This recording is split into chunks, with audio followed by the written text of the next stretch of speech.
Have you ever heard the phrase "eat that frog"? It's a motivational metaphor used to encourage people to tackle their most difficult tasks first. And it's the title of Brian Tracy's best-selling audiobook, Eat That Frog. Within its pages, you'll find practical advice for achieving maximum productivity, so you can get more done in less time. In this audiobook, Brian Tracy shares his 21 powerful principles for success and teaches you how to break down big goals into manageable steps. He also covers topics such as time management, goal setting, and mastering procrastination. So if you're looking for an empowering audiobook that will help you take control of your life, then Eat That Frog is the perfect choice. Let's get started.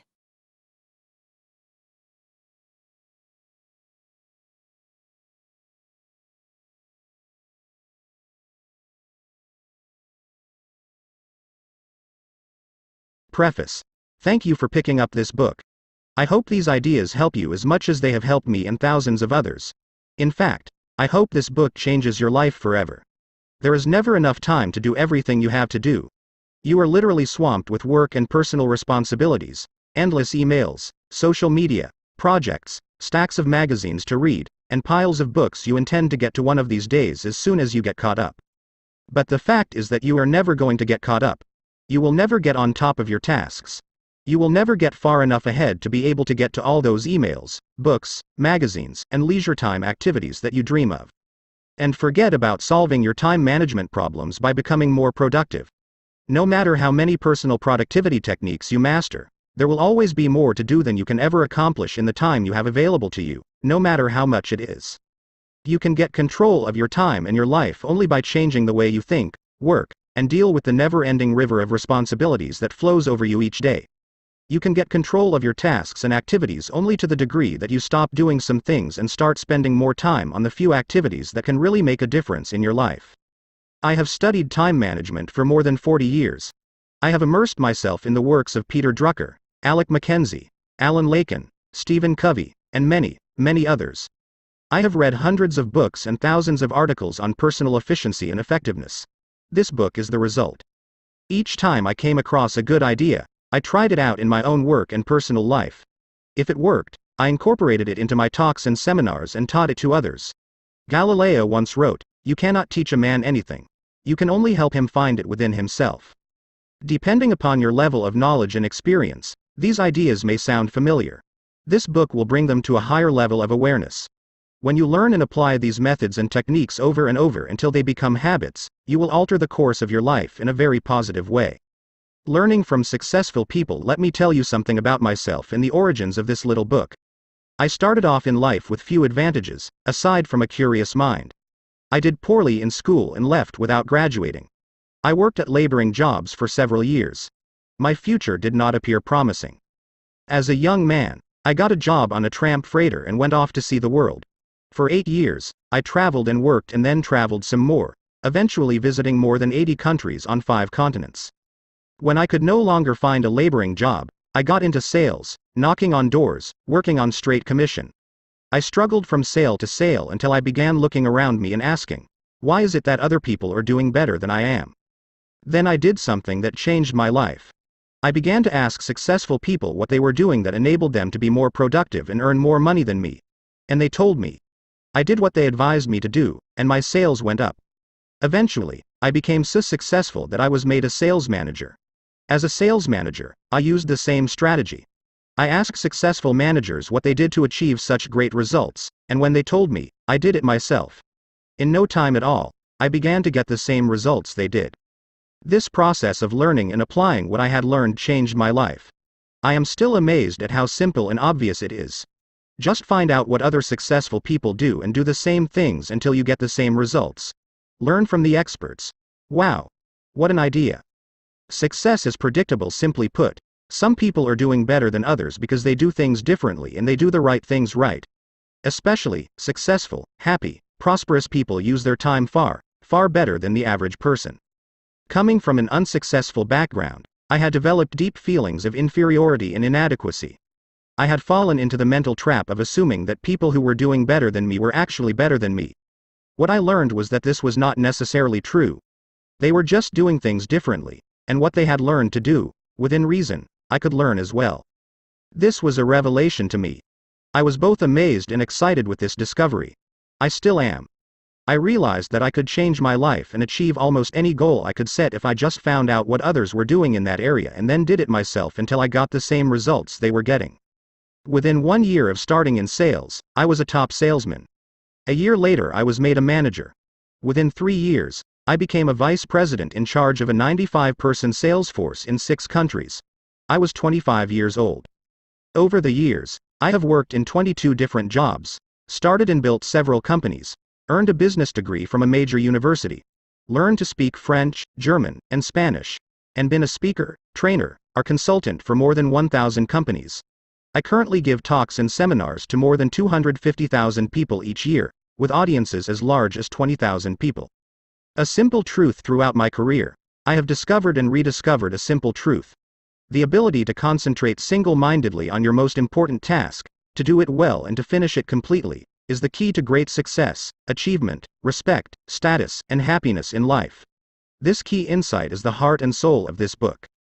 This book is written to show you how to get ahead more rapidly in your career and to simultaneously enrich your personal life. These pages contain the 21 most powerful principles on personal effectiveness I have ever discovered. These methods, techniques, and strategies are practical, proven, and fast-acting. In the interest of time, I do not dwell on the various psychological or emotional explanations for procrastination or poor time management. There are no lengthy departures into theory or research. What you will learn are specific actions you can take immediately to get better, faster results in your work and to increase your happiness. Every idea in this book is focused on increasing your overall levels of productivity, performance, and output and on making you more valuable in whatever you do. You can apply many of these ideas to your personal life as well. Each of these 21 methods and techniques is complete in itself. All are necessary. One strategy might be effective in one situation and another might apply to another task. Altogether, these 21 ideas represent a smorgasbord of personal effectiveness techniques that you can use at any time, in any order or sequence that makes sense to you at the moment. The key to success is action. These principles work to bring about fast, predictable improvements in performance and results. The faster you learn and apply them, the faster you will move ahead in your career, guaranteed. There will be no limit to what you can accomplish when you learn how to eat that frog. Brian Tracy, Solana Beach, California, January 2017. Introduction. Eat that frog. This is a wonderful time to be alive. There have never been more possibilities and opportunities for you to achieve more of your goals than exist today. As perhaps never before in human history, you are actually drowning in options. In fact, there are so many good things that you can do that your ability to decide among them may be the critical determinant of what you accomplish in life. If you are like most people today, you are overwhelmed with too much to do and too little time. As you struggle to get caught up, new tasks and responsibilities just keep rolling in, like the waves of the ocean. Because of this, you will never be able to do everything you have to do. You will never be caught up. You will always be behind in some of your tasks and responsibilities, and probably in many of them. The need to be selective for this reason, and perhaps more than ever before, your ability to select your most important task at each moment, and then to get started on that task and to get it done both quickly and well, will probably have more of an impact on your success than any other quality or skill you can develop. An average person who develops the habit of setting clear priorities and getting important tasks completed quickly will run circles around a genius who talks a lot and makes wonderful plans but who gets very little done. The truth about frogs: it has been said that if the first thing you do each morning is to eat a live frog, you can go through the day with the satisfaction of knowing that that is probably the worst thing that is going to happen to you all day long. Your frog is your biggest, most important task, the one you are most likely to procrastinate on if you don't do something about it. It is also the one task that can have the greatest positive impact on your life and results at the moment.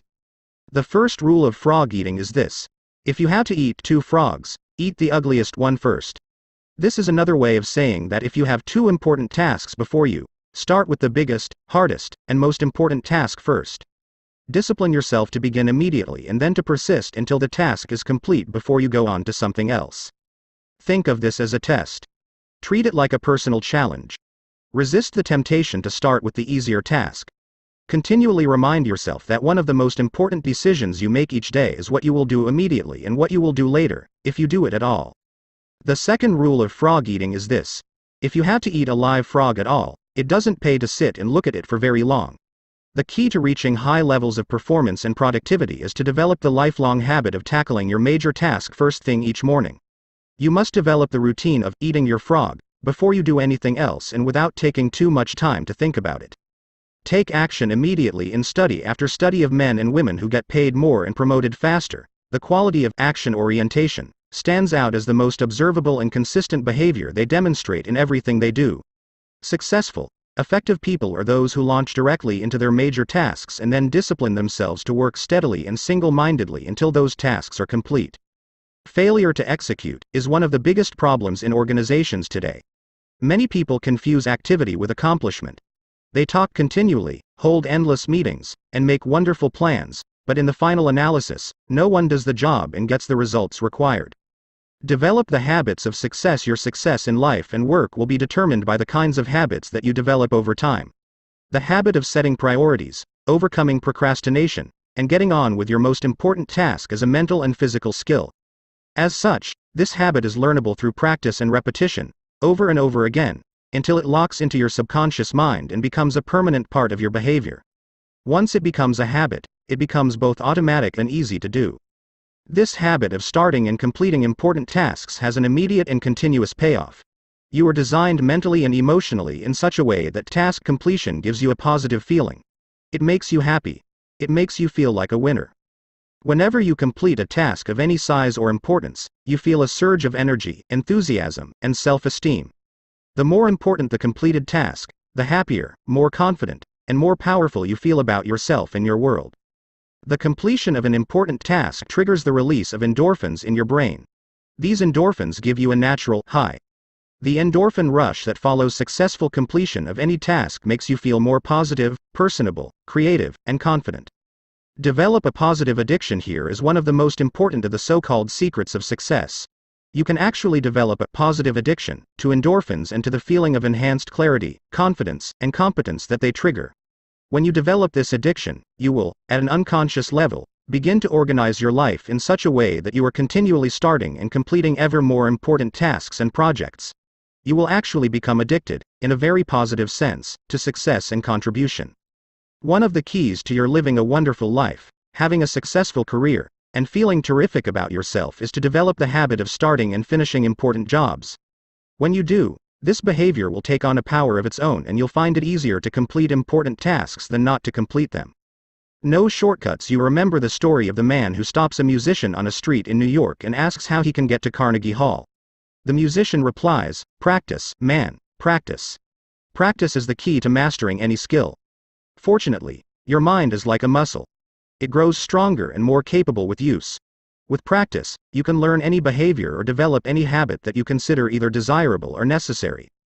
The 3 Ds of new habit formation. You need 3 key qualities to develop the habits of focus and concentration, which are all learnable. They are decision, discipline, and determination. First, make a decision to develop the habit of task completion. Second, discipline yourself to practice the principles you are about to learn over and over until they become automatic. And third, back everything you do with determination until the habit is locked in and becomes a permanent part of your personality. Visualize yourself as you want to be. There is a special way that you can accelerate your progress toward becoming the highly productive, effective, efficient person that you want to be. It consists of your thinking continually about the rewards and benefits of being an action-oriented, fast-moving, and focused person. See yourself as the kind of person who gets important jobs done quickly and well on a consistent basis. Your mental picture of yourself has a powerful effect on your behavior. Visualize yourself as the person you intend to be in the future. Your self-image, the way you see yourself on the inside, largely determines your performance on the outside. All improvements in your outer life begin with improvements on the inside, in your mental pictures. You have a virtually unlimited ability to learn and develop new skills, habits, and abilities. When you train yourself, through repetition and practice, to overcome procrastination and get your most important tasks completed quickly, you will move on to the fast track in your life and career and step on the accelerator of your potential. Eat that frog. Chapter 1. Set the table. There is one quality which one must possess to win, and that is definiteness of purpose, the knowledge of what one wants and a burning desire to achieve it. Napoleon Hill. Before you can determine your frog, and get on with the job of eating it, you have to decide exactly what you want to achieve in each area of your life. clarity is perhaps the most important concept in personal productivity. The number one reason why some people get more work done faster is because they are absolutely clear about their goals and objectives, and they don't deviate from them. The greater clarity you have regarding what you want and the steps you will have to take to achieve it, the easier it will be for you to overcome procrastination, eat your frog, and complete the task before you. A major reason for procrastination and lack of motivation is vagueness, confusion, and fuzzy-mindedness about what you are trying to do and in what order and for what reason. You must avoid this common condition with all your strength by striving for ever greater clarity in your major goals and tasks. Here is a great rule for success. Think on paper. Only about 3% of adults have clear, written goals. These people accomplish 5 and 10 times as much as people of equal or better education and ability but who, for whatever reason, have never taken the time to write out exactly what they want. There is a powerful formula for setting and achieving goals that you can use for the rest of your life. It consists of 7 simple steps. Any one of these steps can double and triple your productivity if you are not currently using it. Many of my graduates have increased their incomes dramatically in a matter of a few years, or even a few months, with this simple, 7-part method. Step 1. Decide exactly what you want. Either decide for yourself or sit down with your boss and discuss your goals and objectives until you are crystal clear about what is expected of you and in what order of priority. It is amazing how many people are working away, day after day, on low-value tasks because they have not had this critical discussion with their managers. One of the very worst uses of time is to do something very well that need not be done at all. Stephen Covey says, if the ladder is not leaning against the right wall, every step we take just gets us to the wrong place faster. Step 2. Write it down. Think on paper. When you write down a goal, you crystallize it and give it tangible form. You create something that you can touch and see. On the other hand, a goal or objective that is not in writing is merely a wish or a fantasy. It has no energy behind it. Unwritten goals lead to confusion, vagueness, misdirection, and numerous mistakes. Step 3. Set a deadline on your goal. Set subdeadlines if necessary. A goal or decision without a deadline has no urgency. It has no real beginning or end. Without a definite deadline accompanied by the assignment or acceptance of specific responsibilities for completion, you will naturally procrastinate and get very little done. Step 4. Make a list of everything you can think of that you are going to have to do to achieve your goal. As you think of new activities, add them to your list. Keep building your list until it is complete. A list gives you a visual picture of the larger task or objective. It gives you a track to run on. It dramatically increases the likelihood that you will achieve your goal as you have defined it and on schedule. Step 5. Organize the list into a plan. Organize your list by priority and sequence. List all tasks in the order they need to be done. Take a few minutes to decide what you need to do first and what you can do later. Decide what has to be done before something else and what needs to be done afterward. Even better, lay out your plan visually in the form of a series of boxes and circles on a sheet of paper, with lines and arrows showing the relationship of each task to every other task. You'll be amazed at how much easier it is to achieve your goal when you break it down into individual tasks. With a written goal and an organized plan of action, you will be far more productive and efficient than people who are carrying their goals around in their minds. Step 6. Take action on your plan immediately. Do something. Do anything. An average plan vigorously executed is far better than a brilliant plan on which nothing is done. For you to achieve any kind of success, execution is everything. Step 7. Resolve to do something every single day that moves you toward your major goal. Build this activity into your daily schedule. You may decide to read a specific number of pages on a key subject. You may call on a specific number of prospects or customers. You may engage in a specific period of physical exercise. You may learn a certain number of new words in a foreign language. Whatever it is, you must never miss a day. Keep pushing forward. Once you start moving, keep moving. Don't stop.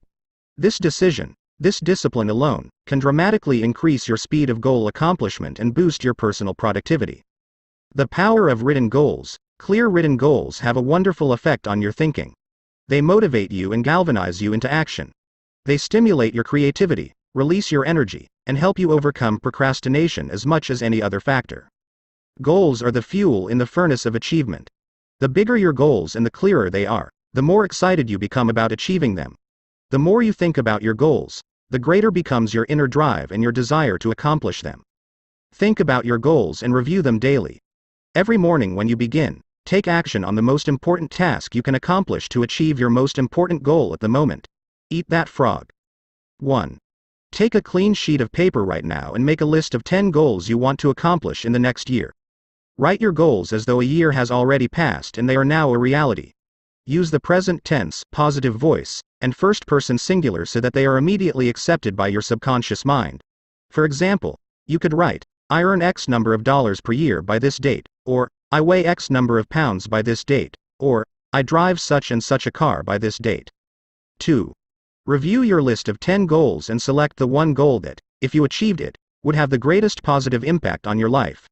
Whatever that goal is, write it on a separate sheet of paper, set a deadline, make a plan, take action on your plan, and then do something every single day that moves you toward that goal. This exercise alone could change your life. Chapter 2. Plan every day in advance. Planning is bringing the future into the present so that you can do something about it now. Alan Lakein. You have heard the old question, how do you eat an elephant?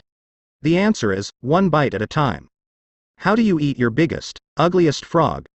The same way.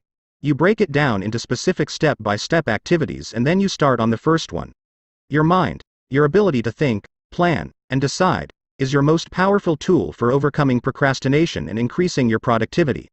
Your ability to set goals, make plans, and take action on them determines the course of your life. The very act of thinking and planning unlocks your mental powers, triggers your creativity, and increases your mental and physical energies. Conversely, as Alec Mackenzie wrote, taking action without thinking things through is a prime source of problems. Your ability to make good plans before you act is a measure of your overall competence. The better the plan you have, the easier it is for you to overcome procrastination, to get started, to eat your frog, and then to keep going. Increase your return on energy. One of your top goals at work should be to get the highest possible return on your investment of your mental, emotional, and physical energy. The good news is that every minute spent in planning saves as many as 10 minutes in execution. It takes only about 10 to 12 minutes for you to plan your day, but this small investment of time will save you up to 2 hours 100 to 120 minutes in wasted time and diffuse effort throughout the day. You may have heard of the 6P formula. It says, proper prior planning prevents poor performance. When you consider how helpful planning can be in increasing your productivity and performance, it is amazing how few people practice it every single day. And planning is really quite simple to do. All you need is a piece of paper and a pen. The most sophisticated Outlook system, computer app, or time planner is based on the same principle. It is based on your sitting down and making a list of everything you have to do before you begin. 2 extra hours per day. Always work from a list. When something new comes up, add it to the list before you do it.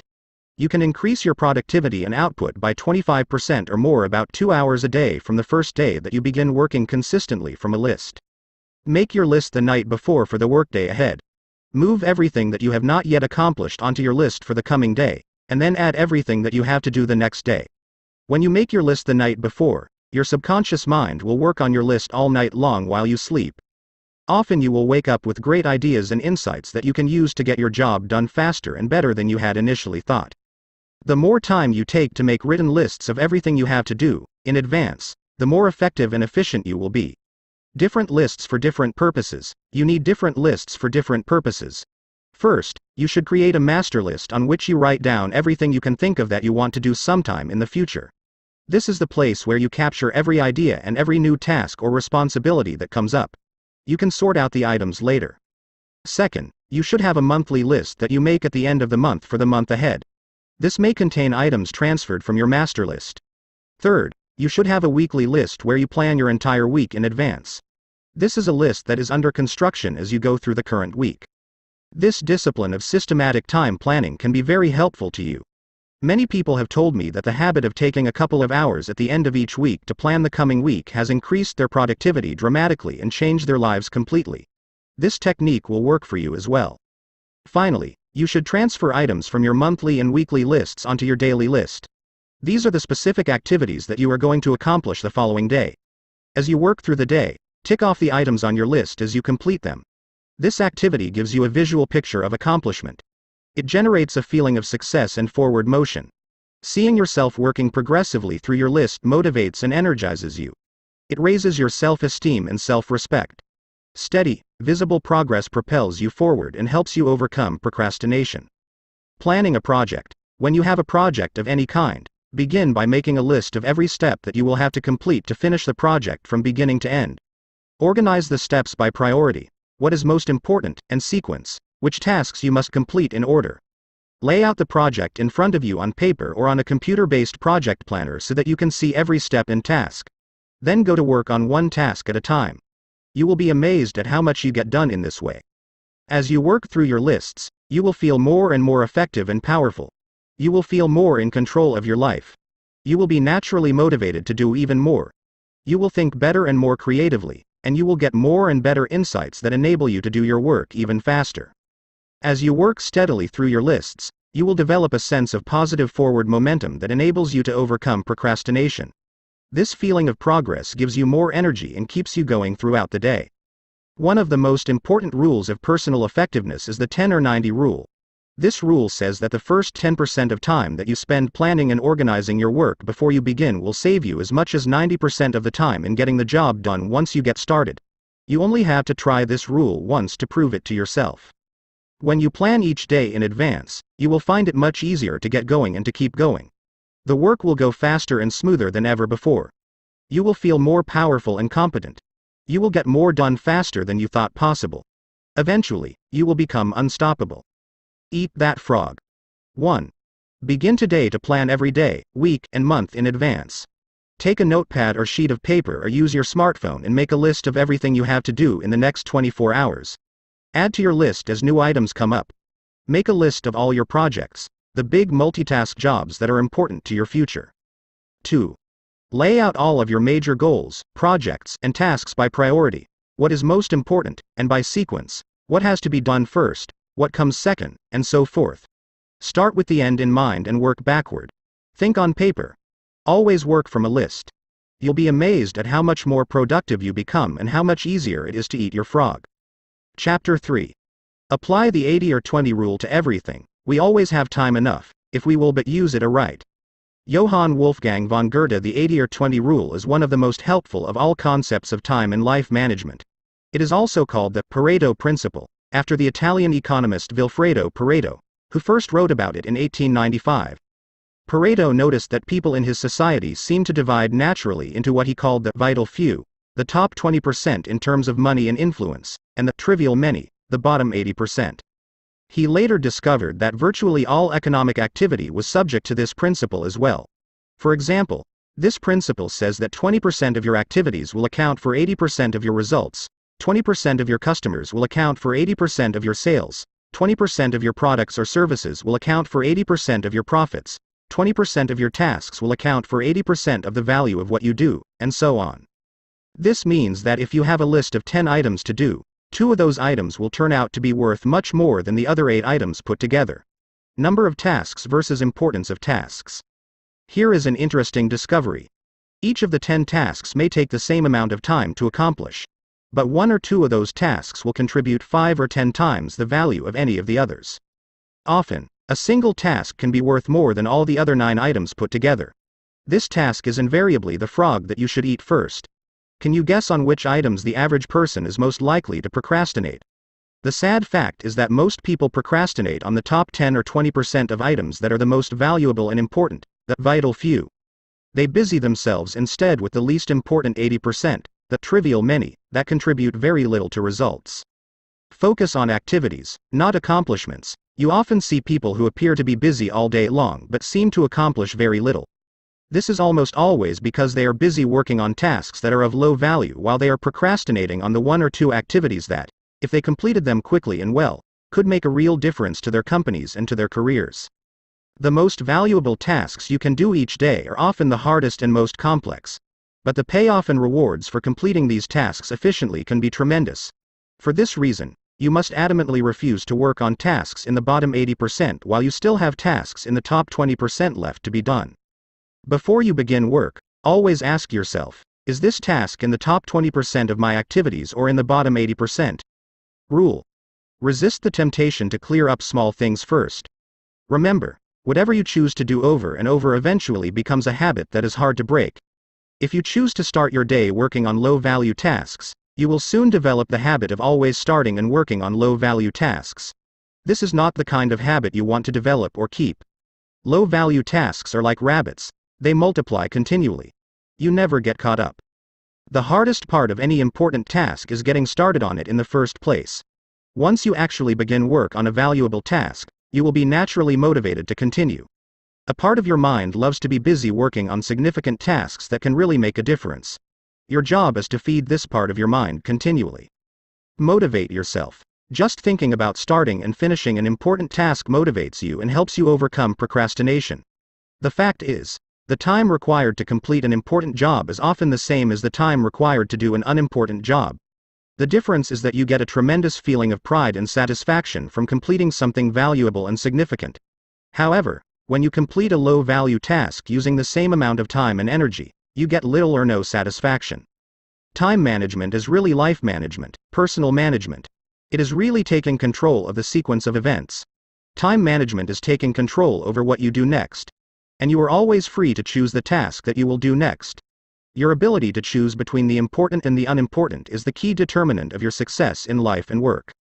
Effective, productive people discipline themselves to start on the most important task that is before them.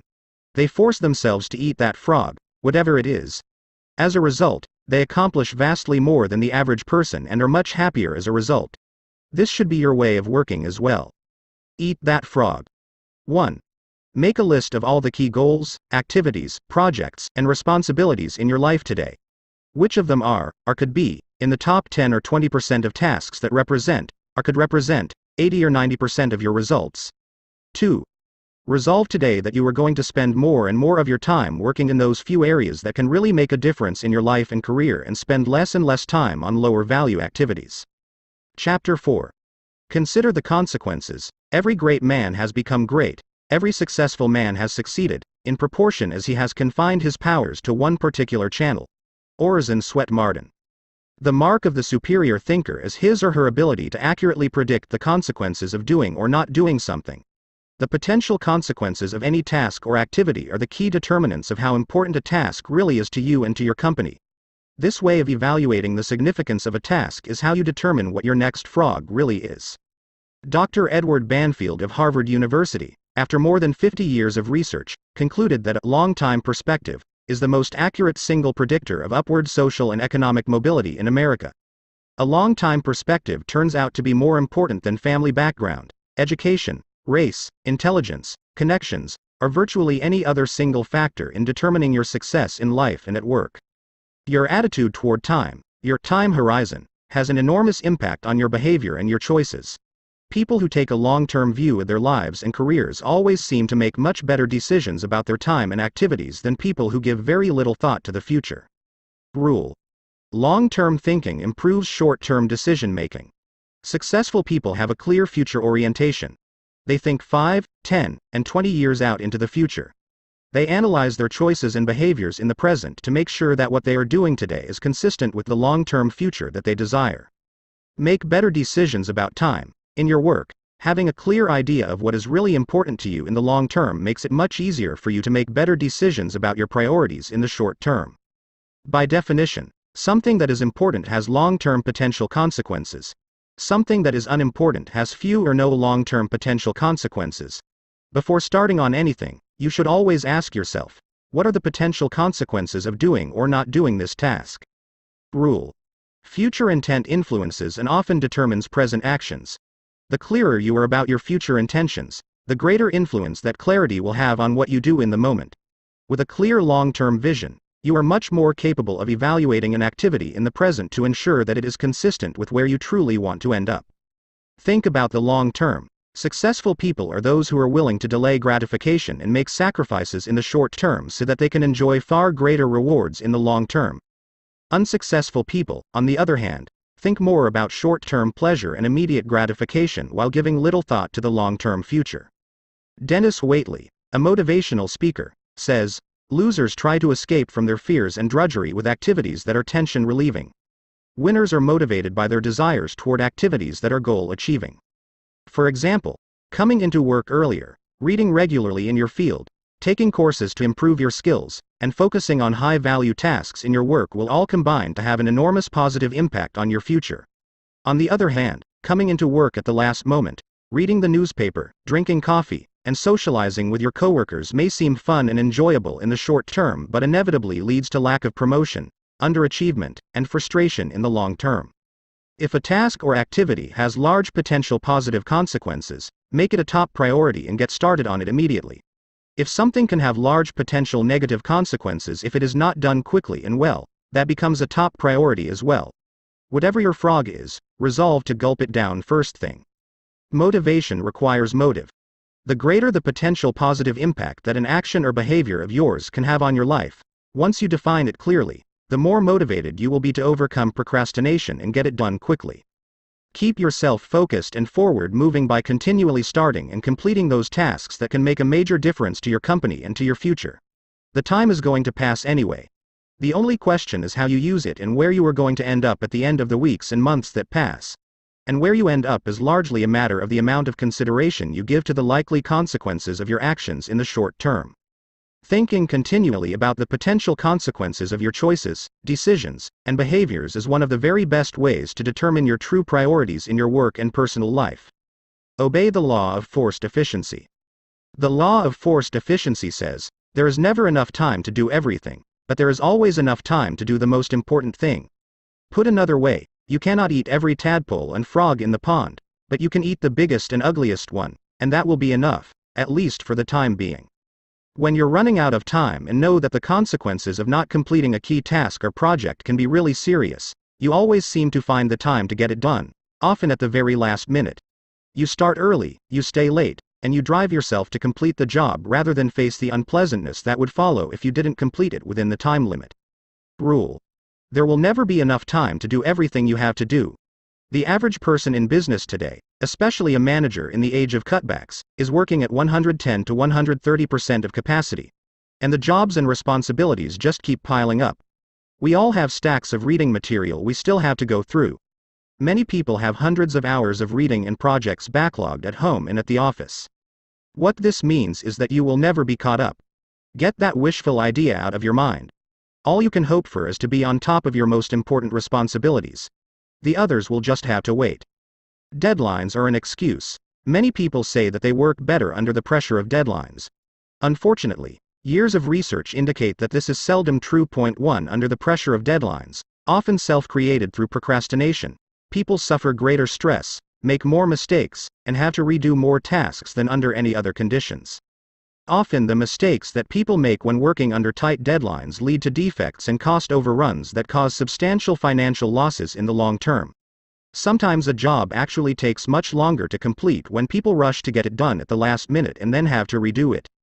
It is much better to plan your time carefully in advance and then build in a sizable buffer to compensate for unexpected delays and diversions. However much time you think a task will take, add on another 20% or more as insurance. Or make a game of getting the job done well in advance of the deadline. You will be amazed at how much more relaxed you are and how much better a job you do when you are on top of your most important tasks. 3 questions for maximum productivity. You can use 3 questions on a regular basis to keep yourself focused on completing your most important tasks on schedule. The first question is, what are my highest value activities?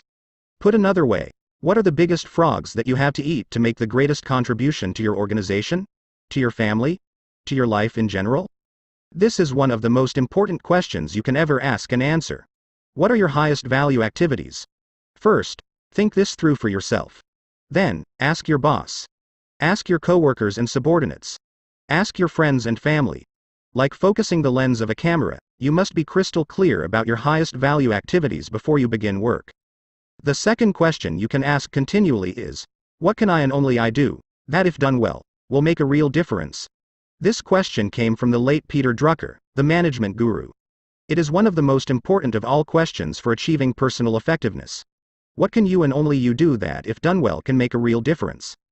This is something that only you can do. If you don't do it, it won't be done by someone else. But if you do it, and you do it well, it can really make a difference to your life and your career.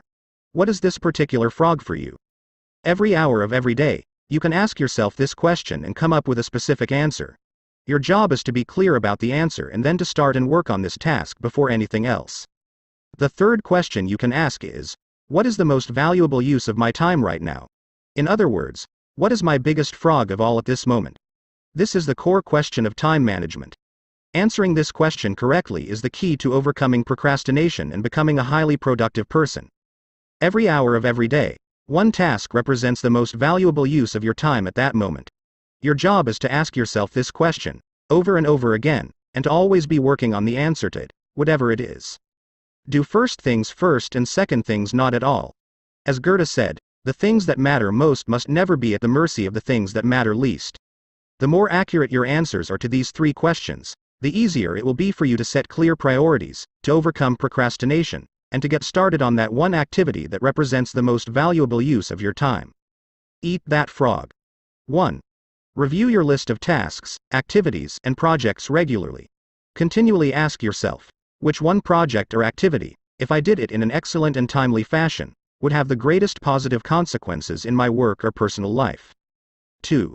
Determine the most important thing you could be doing every hour of every day, and then discipline yourself to work continually on the most valuable use of your time. What is this for you right now?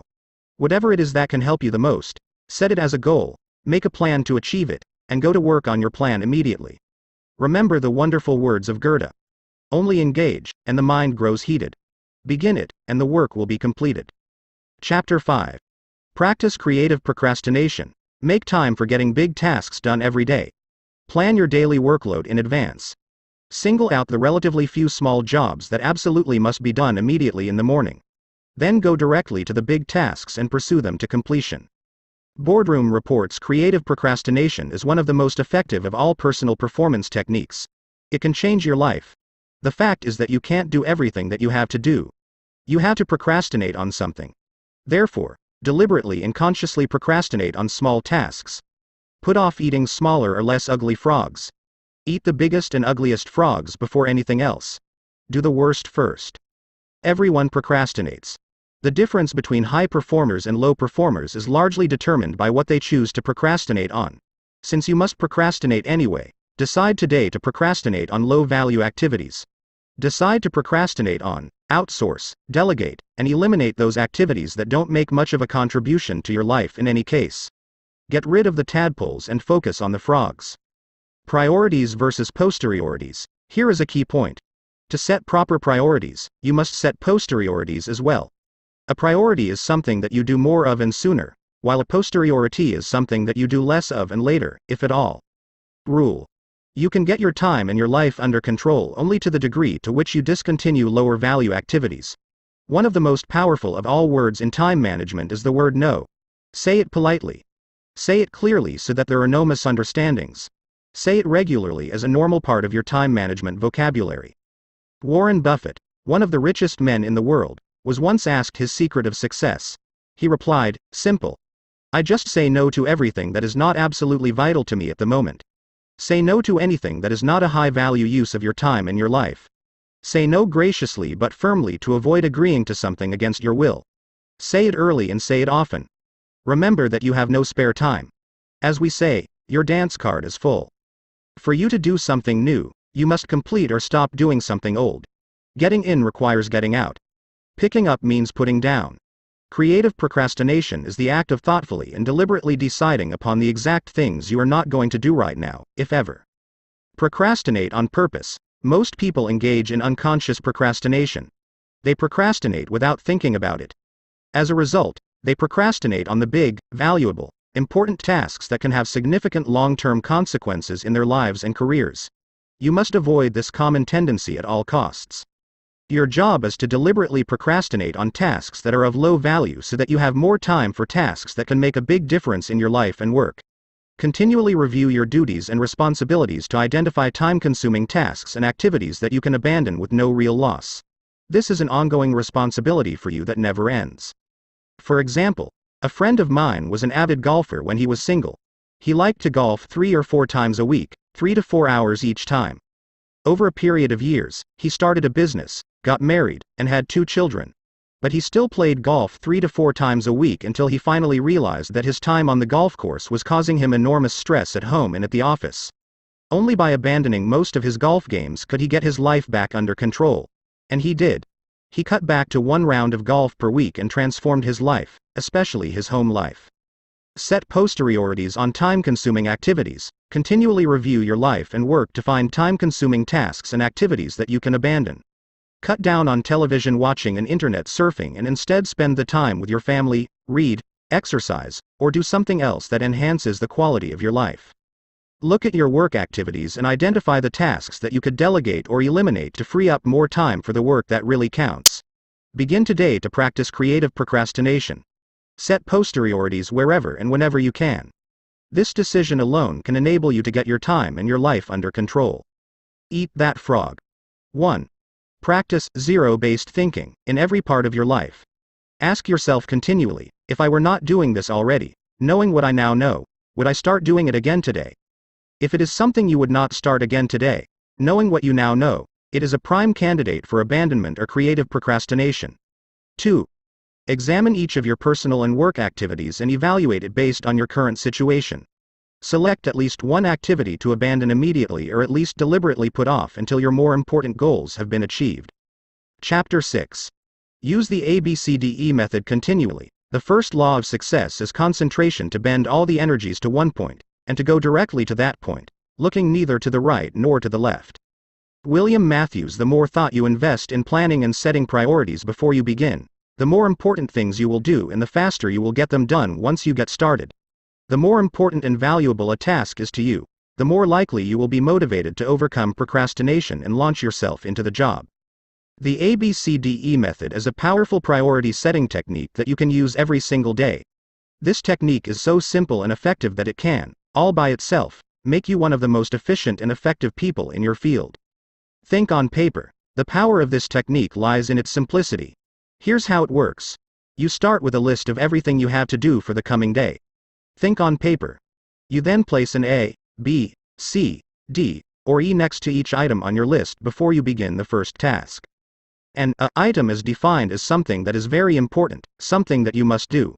This is a task that will have serious positive or negative consequences if you do it or fail to do it, like visiting a key customer or finishing a report that your boss needs for an upcoming board meeting. These items are the frogs of your life. If you have more than one task, you prioritize these tasks by writing A1, A2, A3, and so on in front of each item.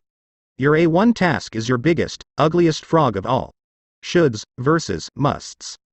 A B item is defined as a task that you should do, but it has only mild consequences. These are the tadpoles of your work life. This means that someone may be unhappy or inconvenienced if you don't do one of these tasks, but it is nowhere as important as an A task. Returning an unimportant telephone message or reviewing your email would be a B task. The rule is that you should never do a B task when an A task is left undone. You should never be distracted by a tadpole when a big frog is sitting there waiting to be eaten. A C task is defined as something that would be nice to do but for which there are no consequences at all, whether you do it or not. C tasks include phoning a friend, having coffee or lunch with a coworker, and completing some personal business during work hours. These sorts of activities have no effect at all on your work life. A D task is defined as something you can delegate to someone else. The rule is that you should delegate everything that someone else can do so you can free up more time for the A tasks that only you can do. An E task is defined as something that you can eliminate altogether, and it won't make any real difference. This may be a task that was important at one time but is no longer relevant to you or anyone else. Often it is something you continue to do out of habit or because you enjoy it. But every minute that you spend on an E task is time taken away from an A task or activity that can make a real difference in your life. After you have applied the ABCDE method to your list, you will be completely organized and ready to get more important things done faster. Take action immediately. The key to making this ABCDE method work is for you to now discipline yourself to start immediately on your A1 task and then stay at it until it is complete. Use your willpower to get going and stay going on this one job, the most important single task you could possibly be doing. Eat the whole frog and don't stop until it's finished completely. Your ability to think through and analyze your work list and determine your A1 task is the springboard to higher levels of accomplishment and greater self-esteem, self-respect, and personal pride. When you develop the habit of concentrating on your A1, most important, activity on eating your frog, you will start getting more done than any 2 or 3 people around you. Eat that frog. 1. Review your work list right now and put an A, B, C, D, or E next to each task or activity. Select your A1 job or project and begin on it immediately. Discipline yourself to do nothing else until this one job is complete. 2. Practice this ABCDE method every day for the next month on every work or project list before you begin work. After a month, you will have developed the habit of setting and working on your highest priority tasks, and your future will be assured. Chapter 7. Focus on key result areas. When every physical and mental resource is focused, one's power to solve a problem multiplies tremendously. Norman Vincent Peale. Why am I on the payroll? This is one of the most important questions you can ever ask and answer, over and over again, throughout your career. As it happens, most people are not sure exactly why they are on the payroll. But if you are not crystal clear about why you are on the payroll and what results you have been hired to accomplish, it is very hard for you to perform at your best, get paid more, and get promoted faster. In simple terms, you have been hired to get specific results. A wage or a salary is a payment for a specific quality and quantity of work that can be combined with the work of others to create a product or service that customers are willing to pay for.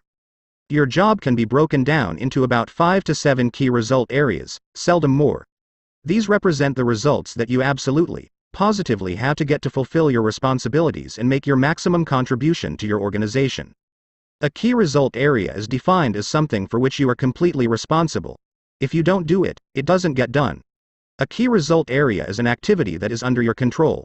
It produces an output that becomes an input or a contributing factor to the work of others.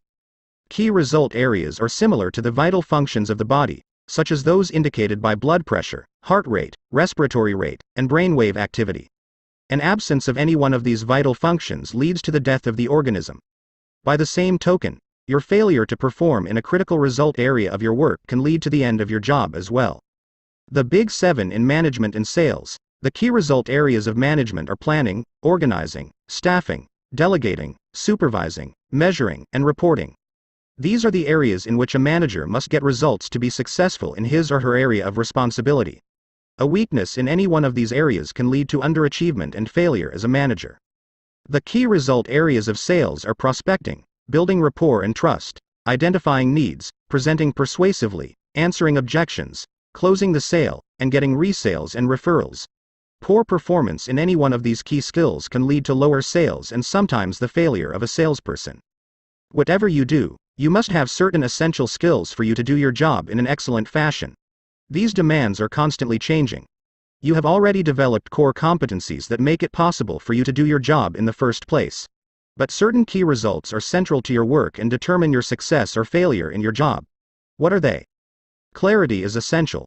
The starting point of high performance is for you to identify the key result areas of your work. Discuss them with your boss. Make a list of your most important output responsibilities, and make sure that the people above you, on the same level as you, and below you are in agreement with it. For example, for a salesperson, getting qualified appointments is a key result area. This activity is the key to the entire sales process. Closing a sale is also a key result area. When the sale is made, it triggers the activities of many other people to produce and deliver the product or service. For a company owner or key executive, negotiating a bank loan may be a key result area. Hiring the right people and delegating effectively are both key result areas. For a receptionist or secretary, typing letters and answering the phone and transferring callers quickly and efficiently are defined as key result areas. People's ability to perform these tasks quickly and efficiently largely determines their pay and promotability. Give yourself a grade. Once you have determined your key result areas, the second step is for you to grade yourself on a scale of 1 to 10, with 1 being the lowest and 10 being the highest in each of those areas. Where are you strong and where are you weak? Where are you getting excellent results and where are you underperforming? Rule. Your weakest key result area sets the height at which you can use all your other skills and abilities. This rule says that although you could be exceptional in 6 out of your 7 key result areas, poor performance in the 7th area will hold you back and determine how much you achieve with all your other skills. This weakness will act as a drag on your effectiveness and be a constant source of friction and frustration. For example, delegating is a key result area for a manager. This skill is the key leverage point that enables a manager to manage and to get results through others. A manager who cannot delegate properly is held back from using all his or her other skills at the maximum levels of effectiveness. Poor delegation skills alone can lead to failure in the job. Poor performance produces procrastination. One of the major reasons for procrastination in the workplace is that people avoid jobs and activities in those areas where they have performed poorly in the past. Instead of setting a goal and making a plan to improve in a particular area, most people avoid that area altogether, which just makes the situation worse. The reverse of this is that the better you become in a particular skill area, the more motivated you will be to perform that function, the less you will procrastinate, and the more determined you will be to get the job finished. The fact is that everybody has both strengths and weaknesses. Refuse to rationalize, justify, or defend your areas of weakness. Instead, identify them clearly. Set a goal and make a plan to become very good in each of those areas. Just think. You may be only one critical skill away from top performance at your job. The great question. Here is one of the greatest questions you will ever ask and answer. What one skill, if I developed and did it in an excellent fashion, would have the greatest positive impact on my career? You should use this question to guide your career for the rest of your life. Look into yourself for the answer. You probably know what it is. Ask your boss this question. Ask your coworkers. Ask your friends and your family. Whatever the answer is, go to work to bring up your performance in this area. The good news is that all business skills are learnable. If anyone else is excellent in that particular key result area, this is proof that you can become excellent as well, if you decide to. One of the fastest and best ways to stop procrastinating and get more things done faster is for you to become absolutely excellent in your key result areas. This can be as important as anything else you do in your life or your career. Eat that frog. 1. Identify the key result areas of your work. What are they? Write down the key results you have to get to do your job in an excellent fashion. Give yourself a grade from 1 to 10 on each one. And then determine the one key skill that, if you did it in an excellent manner, would help you the most in your work. 2. Take this list to your boss and discuss it with him or her. Invite honest feedback and appraisal.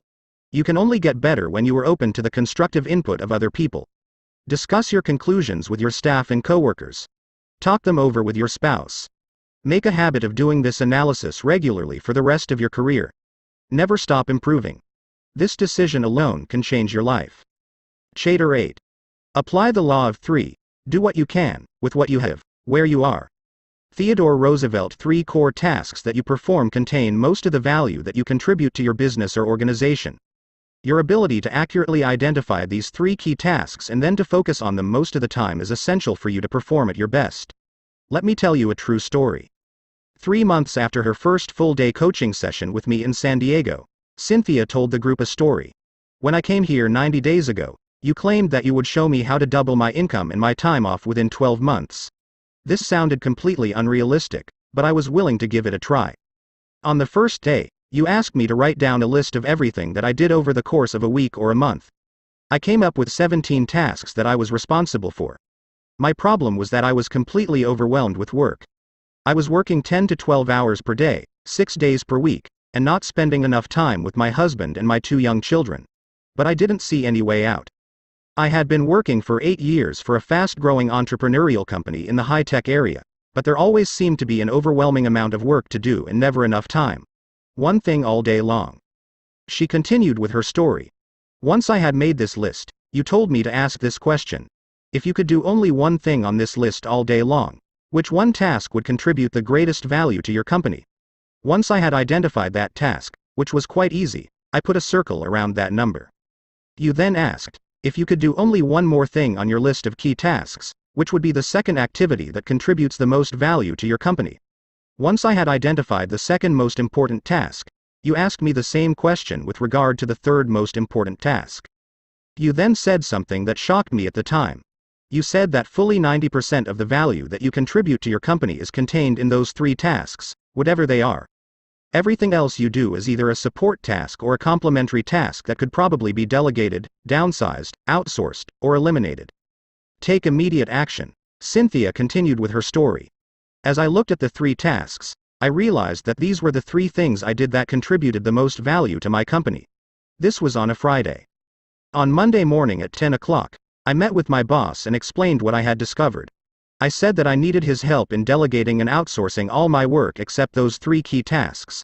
I felt that if I could work on those 3 tasks exclusively, all day long, I could more than double my contribution to the company. Then I told him that if I doubled my contribution, I would like to be paid twice as much. She said. My boss was completely silent. He looked at my list of key tasks, looked back up at me, and looked at the list again. He then said, "You're right. These are the 3 most important things that you do in this company and the 3 things that you do best. I will help you delegate and outsource all these other minor tasks to free you up to work full-time on these 3 key tasks. And if you double your contribution, I will pay you twice as much. Transform your life. Cynthia concluded her story by saying, "He did. Then I did. Then he did. He helped me delegate and assign my minor tasks so I could concentrate on my top 3 jobs. As a result, I doubled my output over the next 30 days, and he doubled my income. I had been working very hard for more than 8 years, and I doubled my income in just 1 month by focusing all my time and energy on my 3 key tasks. Not only that, but instead of working 10 and 12-hour days, I work from 8 o'clock to 5 o'clock and spend time in the evenings and on the weekends with my husband and my children. Focusing on my key tasks has transformed my life." Perhaps the most important word in the world of work is contribution. Your rewards, both financial and emotional, will always be in direct proportion to your results, to the value of your contribution. If you want to increase your rewards, you must focus on increasing the value of what you do. You must dedicate yourself to contributing more results to your company. And 3 key tasks always contribute the most. The quick list method. Here is an exercise that we use with our coaching clients very early in the process. We give them a sheet of paper and then tell them, in 30 seconds, write down your 3 most important goals in life right now. We have found that when people have only 30 seconds to write their 3 most important goals, their answers are as accurate as if they had 30 minutes or 3 hours. Their subconscious minds seem to go into hyperdrive, and their 3 most important goals pop out of their heads and onto the paper, often to the surprise of the people doing the exercise. In 80% or more of cases, people have 3 goals in common. First, a financial and career goal. Second, a family or personal relationship goal. And third, a health or fitness goal. And this is as it should be. These are the 3 most important areas of life. If you give yourself a grade on a scale of 1 to 10 in each of these 3 areas, you can immediately identify where you are doing well in life and where you need some improvement. Try it yourself and see. Give this exercise to your spouse or your children. The answers can be quite revealing. Later in our coaching program, we expand this exercise by asking the following questions. 1. What are your 3 most important business or career goals right now? 2. What are your 3 most important family or relationship goals right now? 3. What are your 3 most important financial goals right now? 4. What are your 3 most important health goals right now? 5. What are your 3 most important personal and professional development goals right now? 6. What are your 3 most important social and community goals right now? 7. What are your 3 biggest problems or concerns in life right now? When you force yourself to ask and answer each of these questions in 30 seconds or less, you will be amazed at the answers. Whatever your answers, they will usually be an accurate snapshot of your true situation in life at the moment. These answers will tell you what is really important to you. While you are setting goals and priorities, getting organized, concentrating single-mindedly on one task at a time, and disciplining yourself to complete your most important tasks, you must never forget that your ultimate goal is to live a long, happy, and healthy life. Time management is a means to an end. The main reason to develop time management skills is so that you can complete everything that is really important in your work and free up more and more time to do the things in your personal life that give you the greatest happiness and satisfaction. Fully 85% of your happiness in life will come from happy relationships with other people, especially those closest to you, as well as the members of your family. The critical determinant of the quality of your relationships is the amount of time that you spend face to face with the people you love and who love you in return. The purpose of time management of eating that frog and getting more done in less time is to enable you to spend more face time with the people you care about, doing the things that give you the greatest amount of joy in life. Rule. It is the quality of time at work that counts and the quantity of time at home that matters. Work all the time you work. To keep your life in balance, you should resolve to work all the time you work. When you go to work, put your head down and work the whole time. Start a little earlier, stay a little later, and work a little harder. Don't waste time. Every minute that you spend in idle chit-chat with coworkers is time taken away from the work that you must accomplish if you want to do well at your job.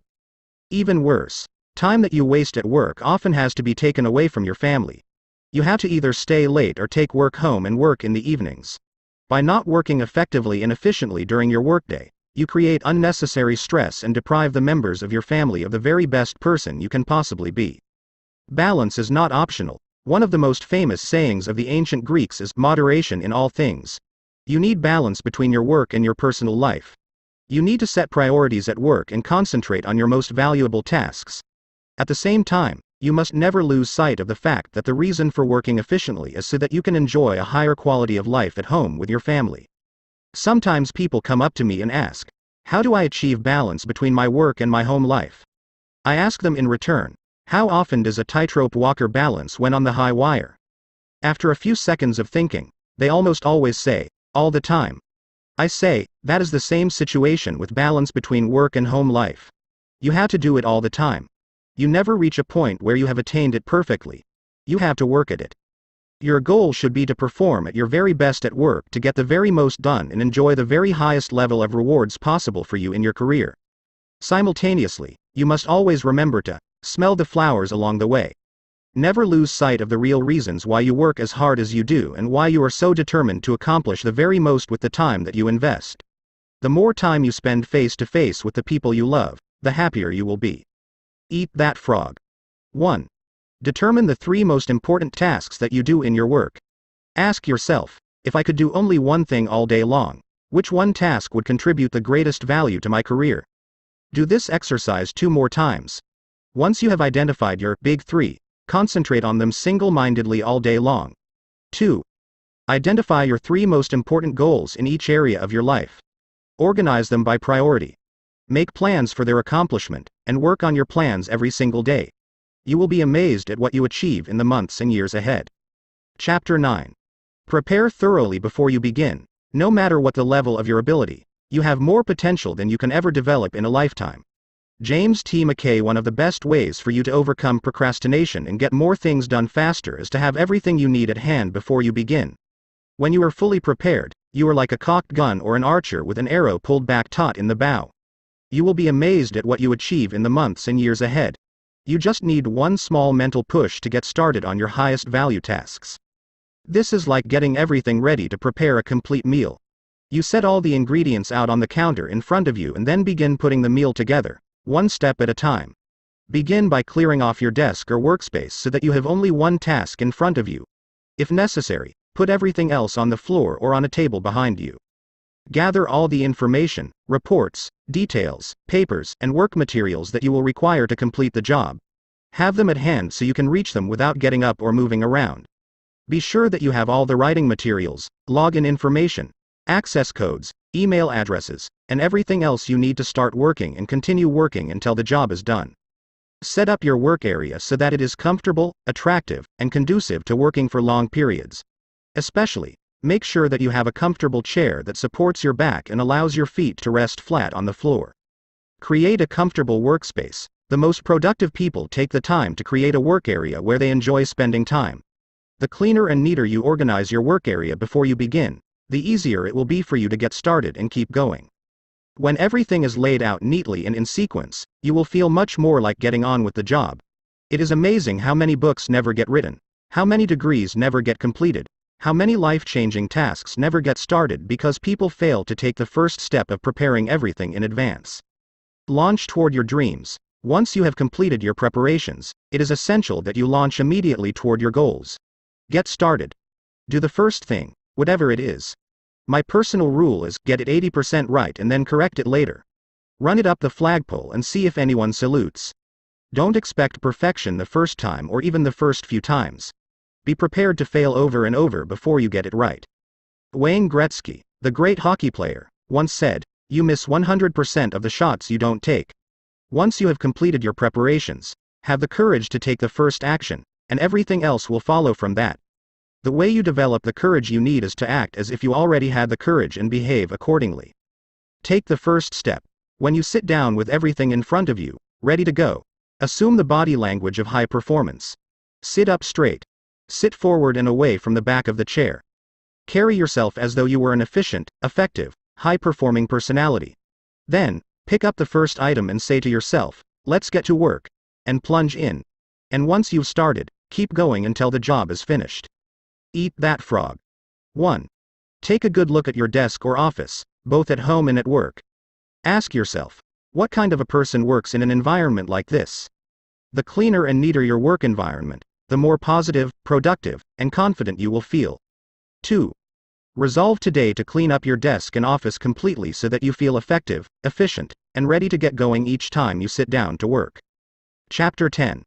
Take it one oil barrel at a time. Persons with comparatively moderate powers will accomplish much if they apply themselves wholly and indefatigably to one thing at a time. Samuel Smiles.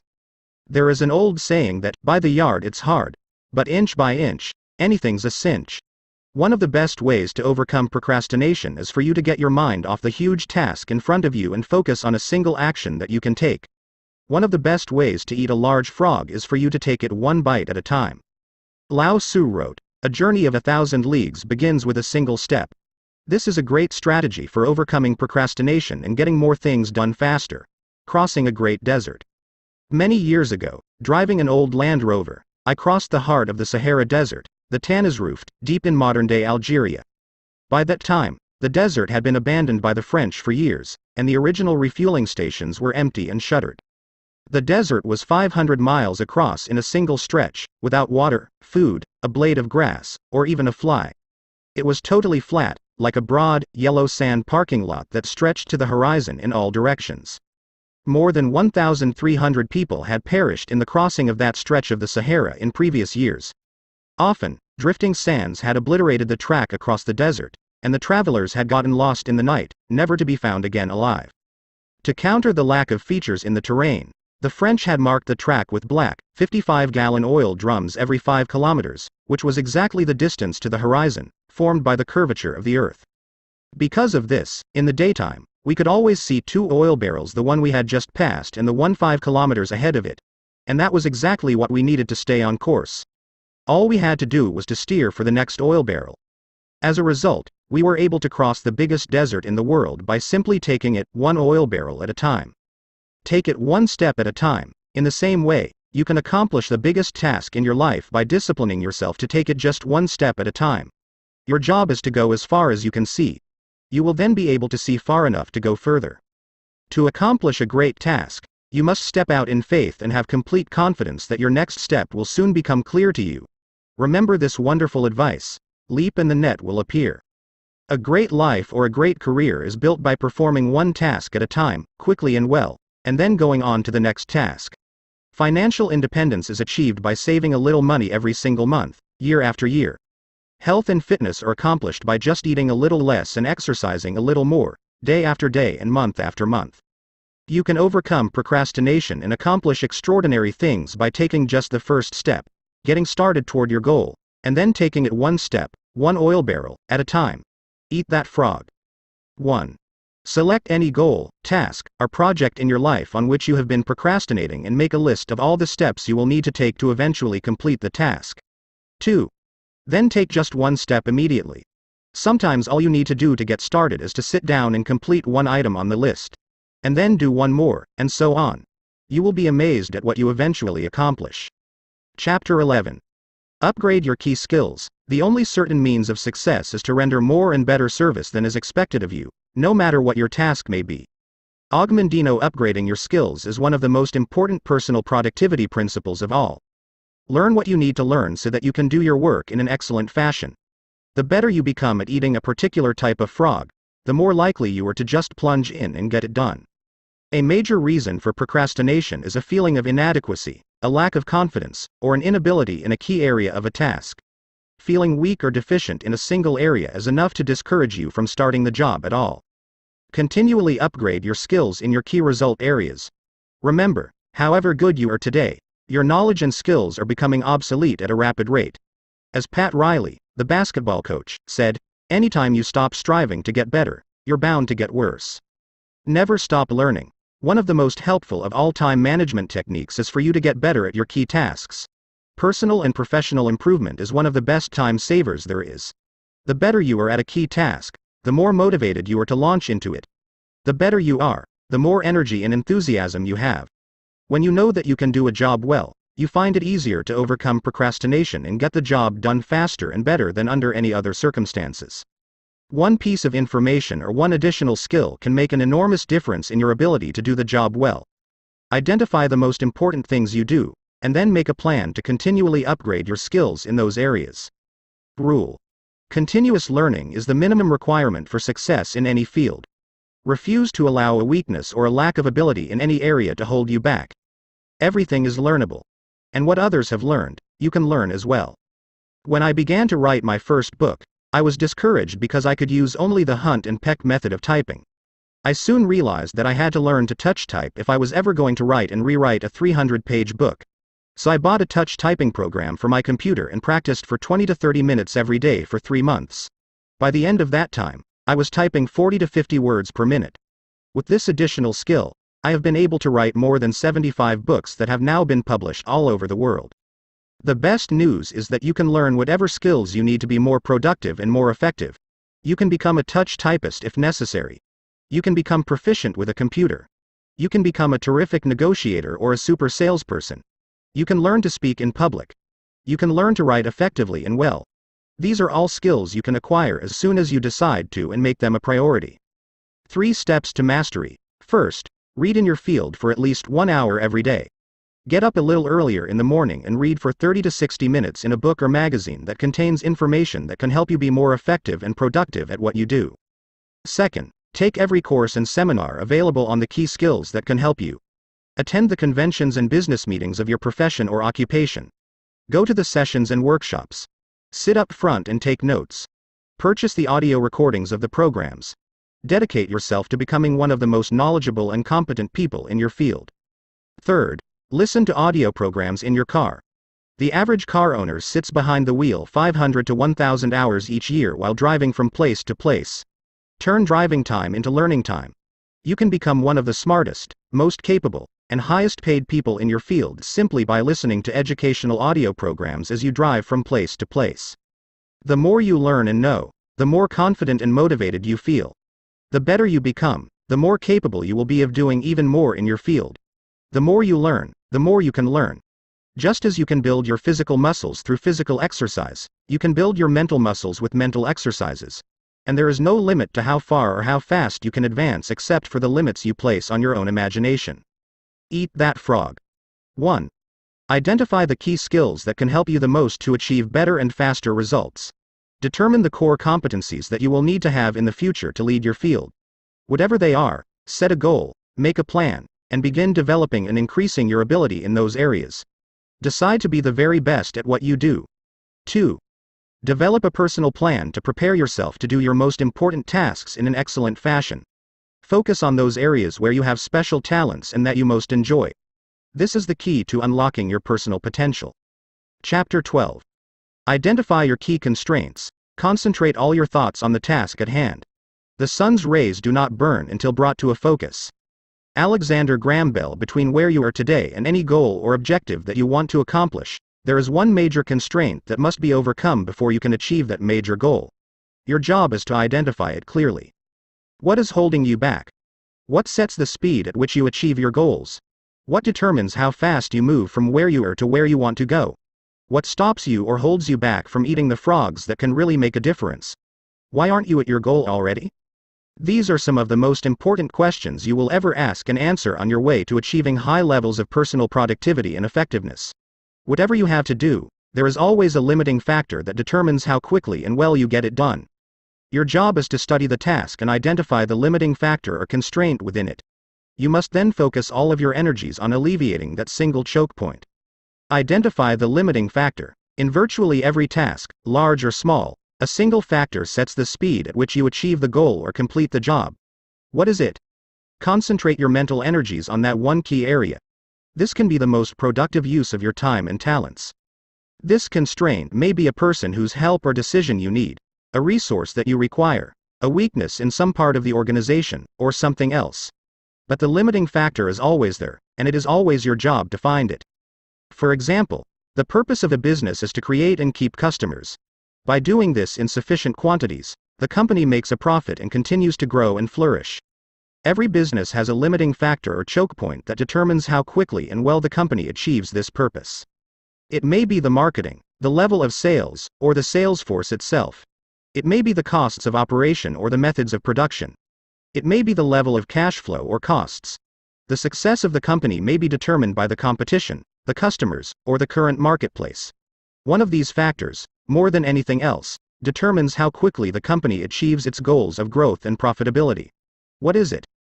The accurate identification of the limiting factor in any process and the focus on that factor can usually bring about more progress in a shorter period than any other single activity. The 80 or 20 rule applied to constraints. The 80 or 20 rule also applies to the constraints in your life and in your work. This means that 80% of the constraints, the factors that are holding you back from achieving your goals, are internal. They are within yourself, within your own personal qualities, abilities, habits, disciplines, or competencies. Or they are contained within your own company or organization. Only 20% of the limiting factors are external to you or to your organization. Only 20% are on the outside in the form of competition, markets, governments, or other organizations. Your key constraint can be something small and not particularly obvious. Sometimes you have to make a list of every step in a process and examine every activity to determine exactly what is holding you back. Sometimes a single negative perception or objection on the part of customers can be slowing down the entire sales process. Sometimes the absence of a single feature can be holding back the growth of sales of a product or service line. Look into your company honestly. Look within your boss, your coworkers, and members of your staff to see if there is a key weakness that is holding you or the company back, acting as a brake on the achievement of your key goals. Look into yourself. Successful people always begin the analysis of constraints by asking the question, what is it in me that is holding me back? They accept complete responsibility for their lives and look to themselves for both the cause and cure of their problems. In your own life, you must have the honesty to look deeply into yourself for the limiting factor or limiting skill that sets the speed at which you achieve your personal goals. Keep asking, what sets the speed at which I get the results I want? Strive for accuracy. The definition of the constraint determines the strategy that you use to alleviate it. The failure to identify the correct constraint, or the identification of the wrong constraint, can lead you off in the wrong direction. You can end up solving the wrong problem. A major corporation, a client of mine, was experiencing declining sales. The corporation's leaders concluded that the major constraint was the quality of the sales force and the sales management. They therefore spent an enormous amount of money reorganizing the management and retraining the salespeople. They later found that the primary reason that sales were down was a mistake made by an accountant who had accidentally priced their products too high relative to their competition in the marketplace. Once the corporation revamped its pricing, its sales went back up and it returned to profitability. Behind every constraint or choke point, once it is located and alleviated successfully, you will find another constraint or limiting factor. Whether you're trying to get to work on time in the morning or build a successful career, there are always limiting factors and bottlenecks that set the speed of your progress. Your job is to find them and to focus your energies on alleviating them as quickly as possible. Starting off your day with the removal of a key bottleneck or constraint fills you with energy and personal power. It propels you into following through and completing the job. Often, alleviating a key constraint or limiting factor is the most important frog you could eat at that moment. Eat that frog. 1. Identify your most important goal in life today. What is it? What one goal, if you achieved it, would have the greatest positive effect on your life? What one career accomplishment would have the greatest positive impact on your work life? 2. Determine the one constraint, internal or external, that sets the speed at which you accomplish this goal. Ask, why haven't I reached it already? What is it in me that is holding me back? Whatever your answers, take action immediately. Do something. Do anything, but get started. Chapter 13. Put the pressure on yourself. The first requisite for success is the ability to apply your physical and mental energies to one problem incessantly without growing weary. Thomas Edison. The world is full of people who are waiting for someone to come along and motivate them to be the kind of people they wish they could be. The problem is that no one is coming to the rescue. These people are waiting for a bus on a street where no buses pass. If they don't take charge of their lives and put the pressure on themselves, they can end up waiting forever. And that is what most people do. Only about 2% of people can work entirely without supervision. We call these people leaders. This is the kind of person you are meant to be and that you can be, if you decide to be. To reach your full potential, you must form the habit of putting the pressure on yourself and not waiting for someone else to come along and do it for you. You must choose your own frogs and then make yourself eat them in their order of importance. Lead the field. See yourself as a role model. Raise the bar on yourself. The standards you set for your own work and behavior should be higher than anyone else could set for you. Make a game of starting a little earlier, working a little harder, and staying a little later. Always look for ways to go the extra mile, to do more than you are paid for. Your self-esteem has been defined by psychologist Nathaniel Branden as the reputation you have with yourself. You build up or pull down your reputation with yourself with everything you do or fail to do. The good news is that you feel better about yourself whenever you push yourself to do your best. You increase your self-esteem whenever you go beyond the point where the average person would normally quit.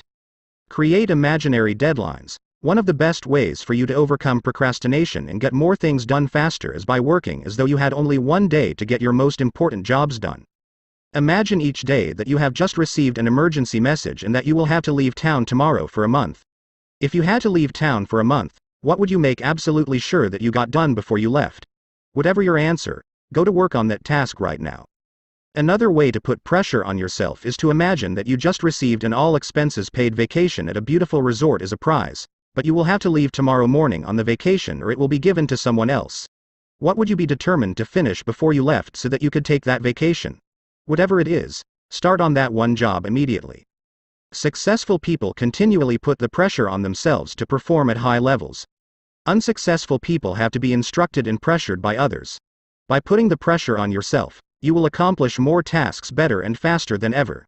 You will become a high-performance, high-achieving personality. You will feel terrific about yourself, and bit by bit you will build the habit of rapid task completion that will then go on to serve you all the days of your life. Eat that frog. 1. Set deadlines and subdeadlines on every task and activity. Create your own forcing system. Raise the bar on yourself and don't let yourself off the hook. Once you've set yourself a deadline, stick to it and even try to beat it. 2. Write out every step of a major job or project before you begin. Determine how many minutes and hours you will require to complete each phase. Then race against your own clock.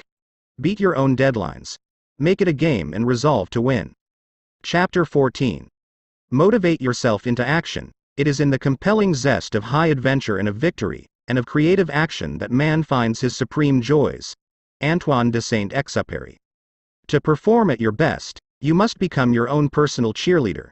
You must develop a routine of coaching yourself and encouraging yourself to play at the top of your game.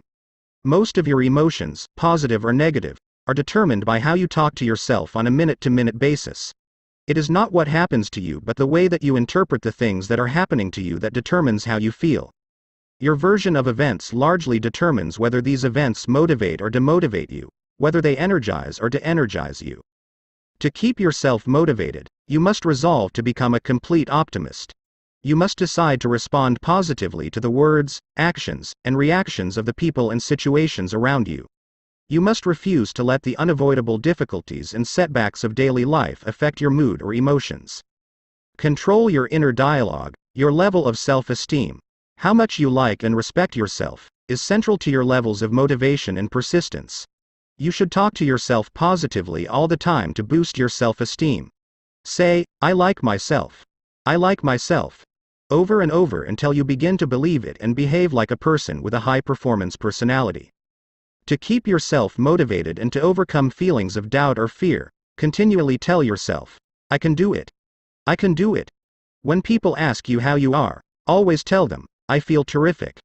No matter how you really feel at the moment or what is happening in your life, resolve to remain cheerful and upbeat. As Viktor Frankl wrote in his best-selling book Man's Search for Meaning, the last of the human freedoms is to choose one's attitude in any given set of circumstances. Refuse to complain about your problems.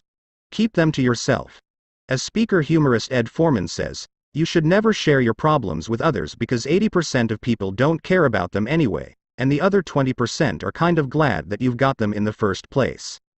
Develop a positive mental attitude. In Martin Seligman's 22-year study at the University of Pennsylvania, summarized in his book Learned Optimism, he determined that optimism is the most important quality you can develop for personal and professional success and happiness.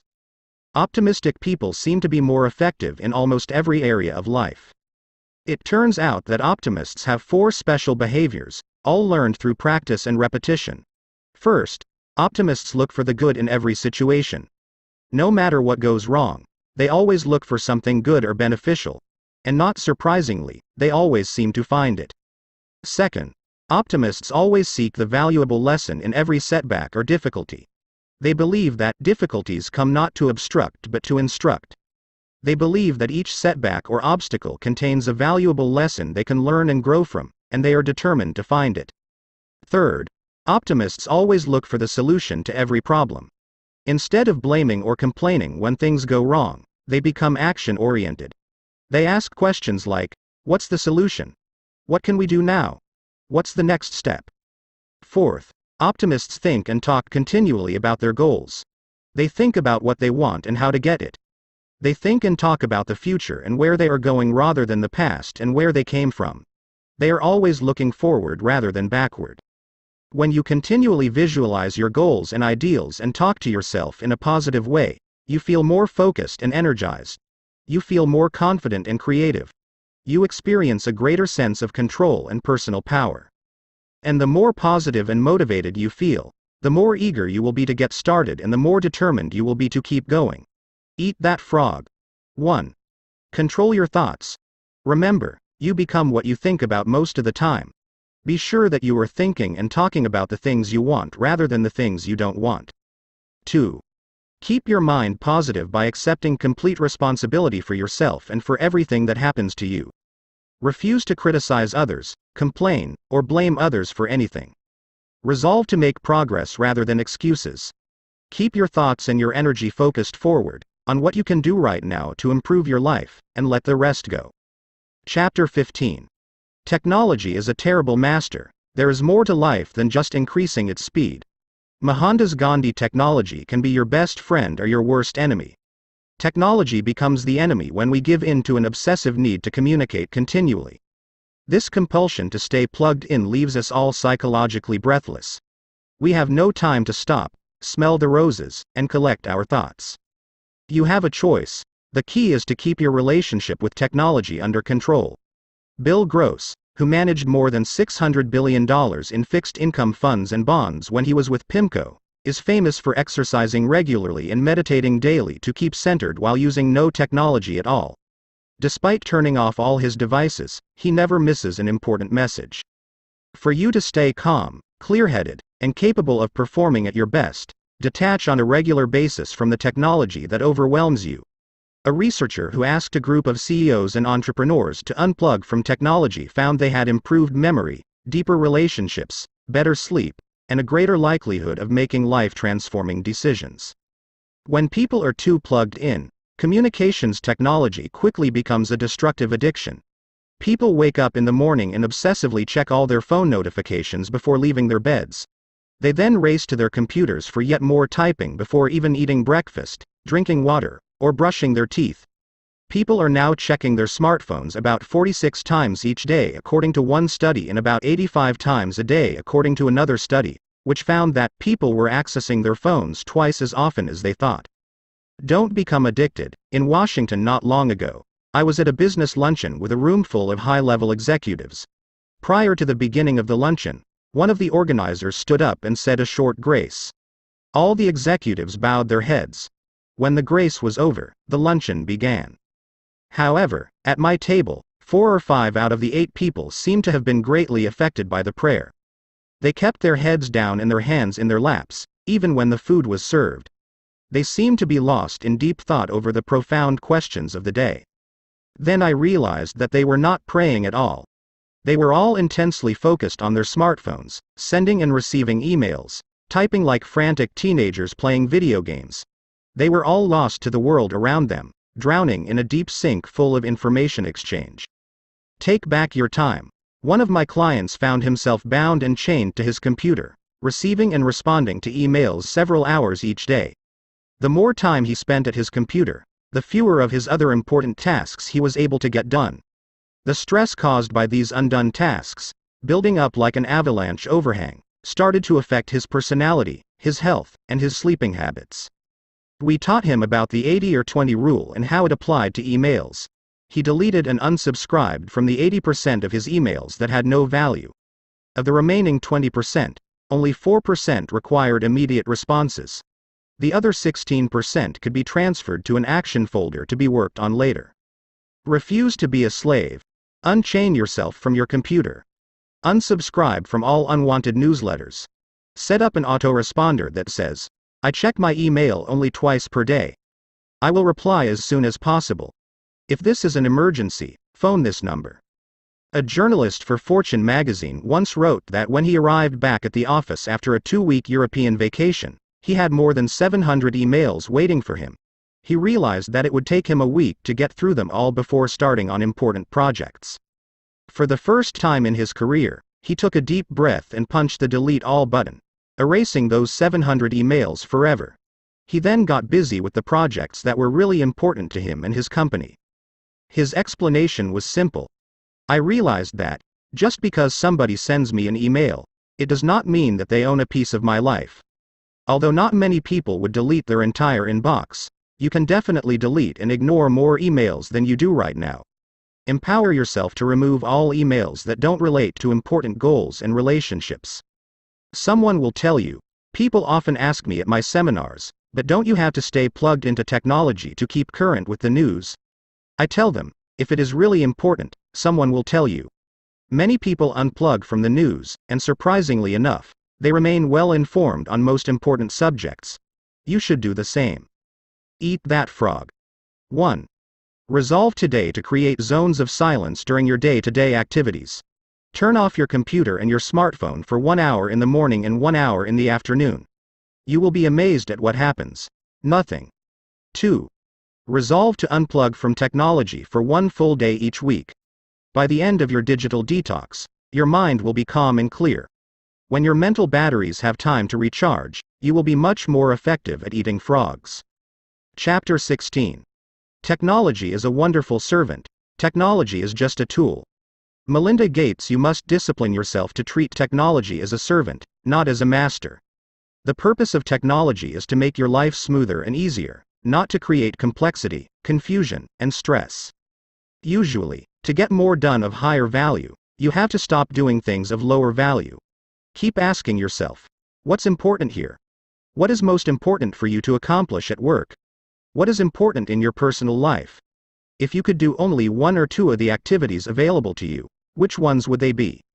Use your technological tools to regularly remind yourself of what is most important and protect yourself from what is least important. Technology can be a simple way to get control of your communications, your time, and even your emotions. Take control of your communication. Clear your digital workspace as you would your physical desk. Close every program not needed for the task at hand. Block the websites that distract you the most. Make sure that only the communication channels you need to complete your task are open. Most tasks require some communication, but having 10 different ways to communicate is overkill. Once only relevant information is visible on your screen, arrange your windows for perfect workflow. Show your smartphone who's boss by disabling all notifications, both audio and visual. This is an important step toward checking your phone on your own schedule and thus regaining control of your life. But what about emergencies? Workers with responsibility for young children, elderly parents, or disabled relatives may feel that unplugging from technology or disabling notifications is simply not an option. What if their elderly parent slips in the bath or their young child has an emergency at daycare? This is an absolutely valid concern. The solution, however, is not to be available to everyone at all times. Rather, create a phone number, email address, or other communication channel that only the caretaker of your loved one knows about. Leave that channel open, and reserve it for emergencies. If you desire, you can do this for your work life as well. Give your boss or key clients a way to reach you that no one else has. You could also program your email manager to automatically sort emails from your most important work relationships into a Read First folder. In other words, segment your communication channels so that only frogs can hop into your castle of concentration. Take control of your time. Your calendar makes a wonderful servant but a terrible master. Never automatically click accept on a digital invitation. Ask yourself if the invitation really fits your priorities before pressing the button. Schedule large blocks of time for task completion into your calendar, as if they were appointments. Be so aggressive about it that when people look at your calendar, they will see only a tiny slice of free time. This will impress them and motivate them to schedule shorter meetings. Your digital to-do list, otherwise known as task management software, is a powerful tool for taking control of your time. It has all the positives of a paper to-do list plus a few additional features. Digital to-do lists allow you to transfer items to another person's to-do list at the click of a button. This can help you delegate more efficiently, but make sure you accept only those tasks that are in line with your priorities. A digital to-do list can also be programmed to remind you relentlessly about your most important tasks. Take control of your emotions using technology. Many people fail to make technology their servant because they fear learning new skills. This fear can be mastered. Refuse to let it hold you back. Everything is learnable, and what others have learned, you can learn as well. Let your organization know that you are interested in learning about technological tools that will make you more efficient. If you have a friend, family member, or coworker who is a tech whiz, learn everything you can from that person. Above all else, avoid the phrase, "I can't." Technology is no longer optional. It is just as important as reading, writing, and arithmetic. And the idea that only certain kinds of people are good at technology is a myth. No matter your age, race, or gender, you have the power to master technology. If you do become frustrated, just remember that it happens to everyone. Even expert programmers who are paid hundreds of dollars an hour will sometimes be frustrated by technology. When you make technology your servant, it can be a source of positive, motivating emotions and increased productivity. Post your most important stretch goal on social media and promise your followers you will achieve that goal. Update them daily on your progress so that if you skip a day or slack off, everyone will know. Posting on social media about your progress is a great way to reward yourself for making headway on long-term projects. When the payoff is far in the future, it can be hard to stay motivated, so getting likes or hearts from your followers on your daily updates can be a way to achieve a mini payoff. You can even seek out people in your field on social media and compete with them to see who can eat the most frogs. For example, many novelists like to share their daily word counts on Twitter so they can see who in their social circle is the fastest and most productive writer and who gives in to procrastination. Stop being enslaved by social media, and make it work for you instead. It's simple. Instead of posting something trite, post about your life goals and seek the social support to conquer them. Eat that frog. 1. Resolve today to turn off all notifications, except for your emergency channels. Create special areas in your digital life for your most important tasks. 2. Resolve to research and install one piece of software or one app that will help you be more efficient and focused. Chapter 17. Focus your attention. All of life is the study of attention. Where your attention goes, your life follows. Jiddu Krishnamurti. Focused attention is the key to high performance. The attraction of distraction, the lure of electronic and other interruptions, leads to diffused attention, a wandering mind, a lack of focus, and, ultimately, underachievement and failure. Current research proves that continuously responding and reacting to emails, telephone calls and texts, and instant messages has a negative effect on your brain, shortening your attention span and making it difficult, if not impossible, for you to complete the tasks upon which your future and your success depend. Developing an addiction. When you check your email first thing in the morning or when you respond to the bell or other sound that indicates an incoming email or message, your brain releases a tiny shot of dopamine. This shot gives you a pleasant buzz.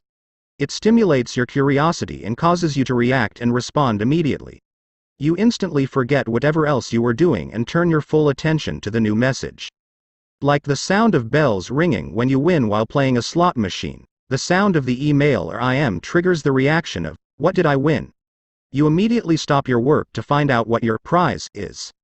When you start your day with a few shots of dopamine triggered by your email or IM bell going off, you find it extremely difficult to pay close attention to your important tasks for the rest of the day. The multitasking illusion. Some people believe that they can engage in multitasking, going back and forth between emails and important tasks. But people can focus only on one thing at a time. What they are really doing is called task shifting. They are shifting their attention back and forth, like swinging a searchlight from one object to another. After an internet interruption, it takes about 17 minutes for you to shift your total attention back to your task and continue working.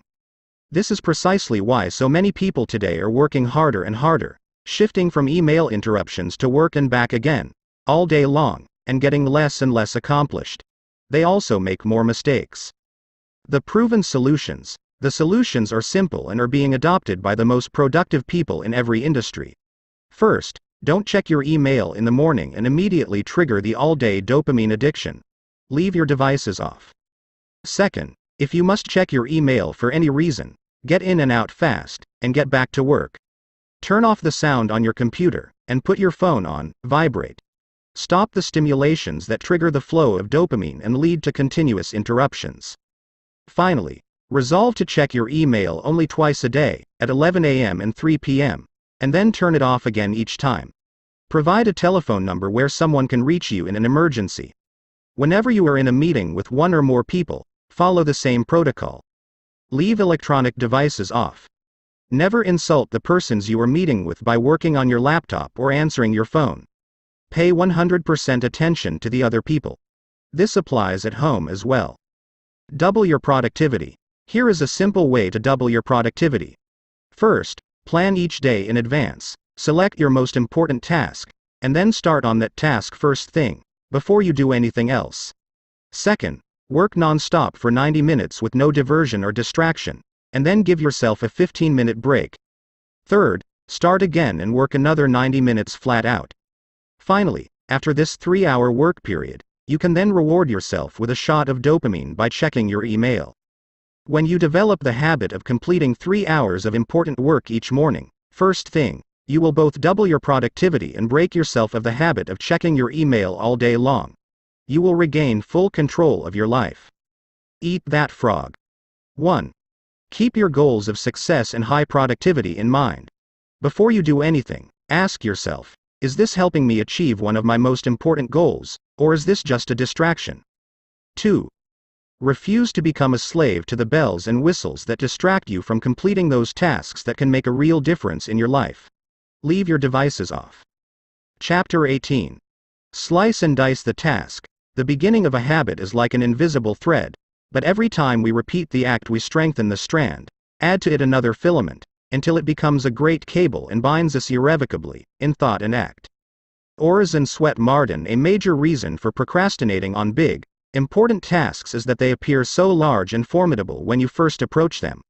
One technique that you can use to cut a big task down to size is the salami slice method of getting work done.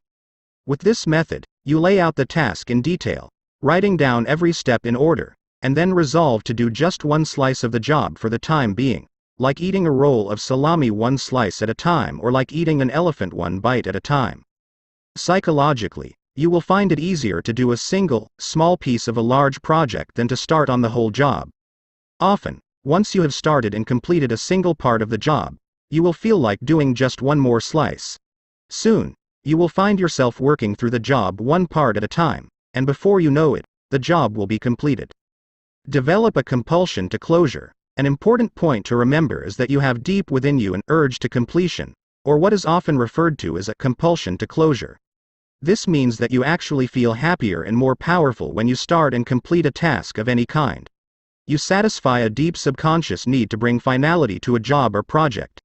This sense of completion or closure motivates you to start the next task or project and then to persist toward final completion. This act of completion triggers the release of endorphins in your brain, mentioned earlier. And the bigger the task you start and complete, the better and more elated you feel. The bigger the frog you eat, the greater the surge of personal power and energy you experience. When you start and finish a small piece of a task, you feel motivated to start and finish another part, then another, and so on. Each small step forward energizes you. You soon develop an inner drive that motivates you to carry through to completion. Swiss cheese. Your tasks. Another technique you can use is called the Swiss cheese method of working. You use this technique to get yourself into gear by resolving to punch a hole in the task, like a hole in a block of Swiss cheese. Swiss cheese. A task when you resolve to work for a specific time period on it. This may be as little as 5 or 10 minutes, after which you will stop and do something else. You will just take one bite of your frog and then rest or do something else. The power of this method is similar to that of the salami slice method. Once you start working, you develop a sense of forward momentum and a feeling of accomplishment. You become energized and enthusiastic. You feel yourself internally motivated and propelled to keep going until the task is complete. You should try the salami slice or the Swiss cheese method on any task that seems overwhelming when you approach it for the first time. You will be amazed at how helpful each technique is in overcoming procrastination.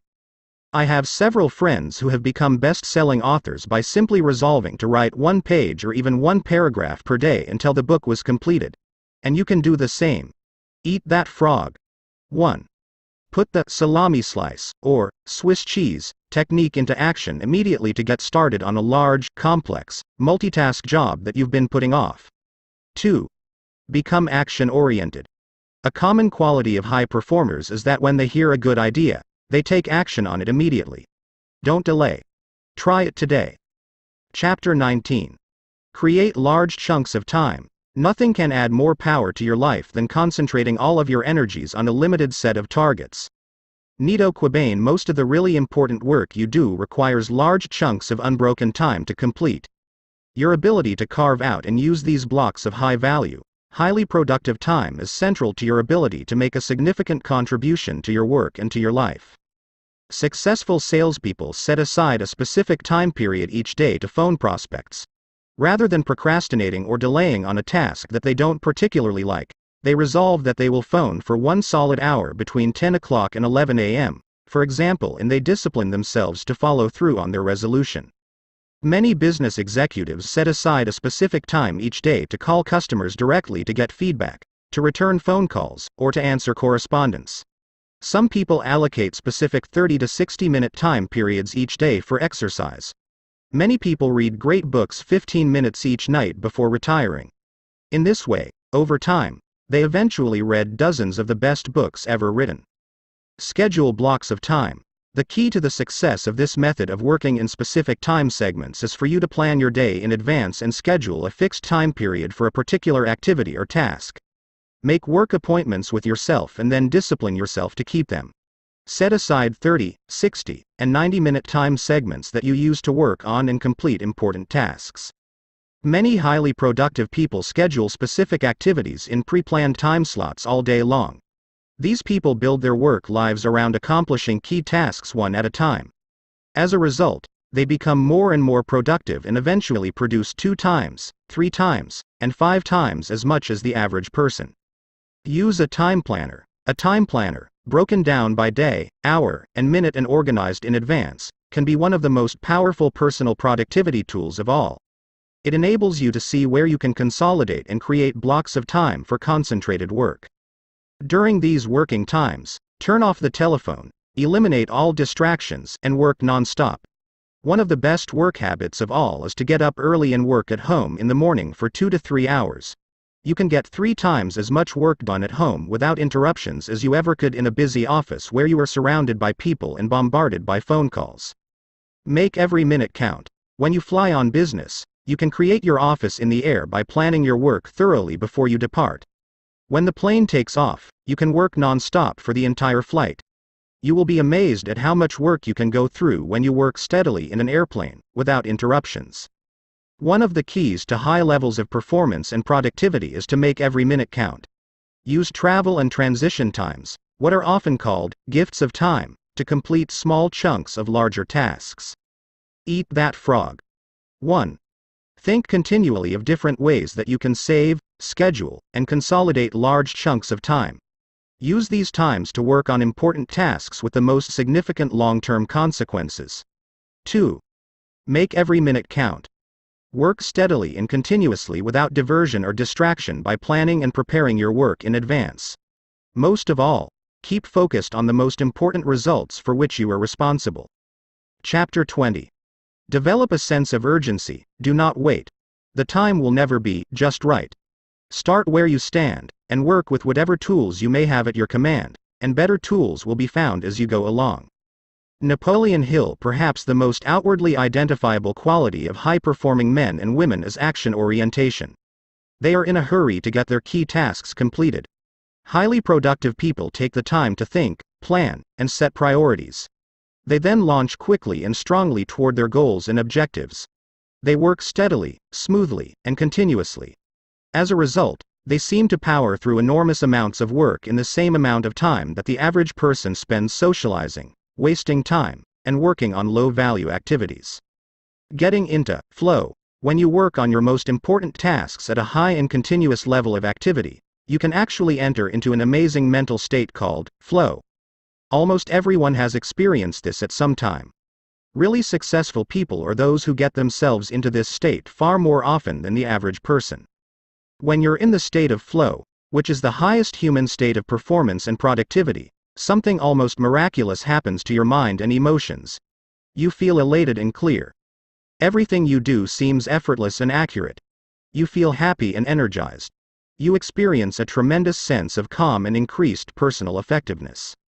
In the state of flow, identified and talked about over the centuries, you actually function on a higher plane of clarity, creativity, and competence.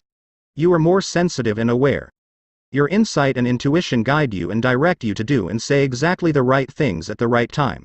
You see the interconnectedness of people and circumstances around you. You often come up with brilliant ideas and insights that enable you to move ahead even more rapidly. Trigger high performance in yourself. One of the ways you can trigger this state of flow is by developing a sense of urgency. This is an inner drive and desire to get on with the job quickly and get it done fast. It is an impatience that motivates you to get going and to keep going. A sense of urgency feels very much like racing against yourself. With this ingrained sense of urgency, you develop a bias for action. You take action rather than talking continually about what you are going to do. You focus on specific steps you can take immediately. You concentrate on the things you can do right now to get the results you want and achieve the goals you desire. A fast tempo seems to go hand in hand with all great success. Developing this tempo requires that you start moving and keep moving at a steady rate. The faster you move, the more impelled you feel to do even more even faster. You enter the zone. Build up a sense of momentum. When you regularly take continuous action toward your most important goals, you activate the momentum principle of success.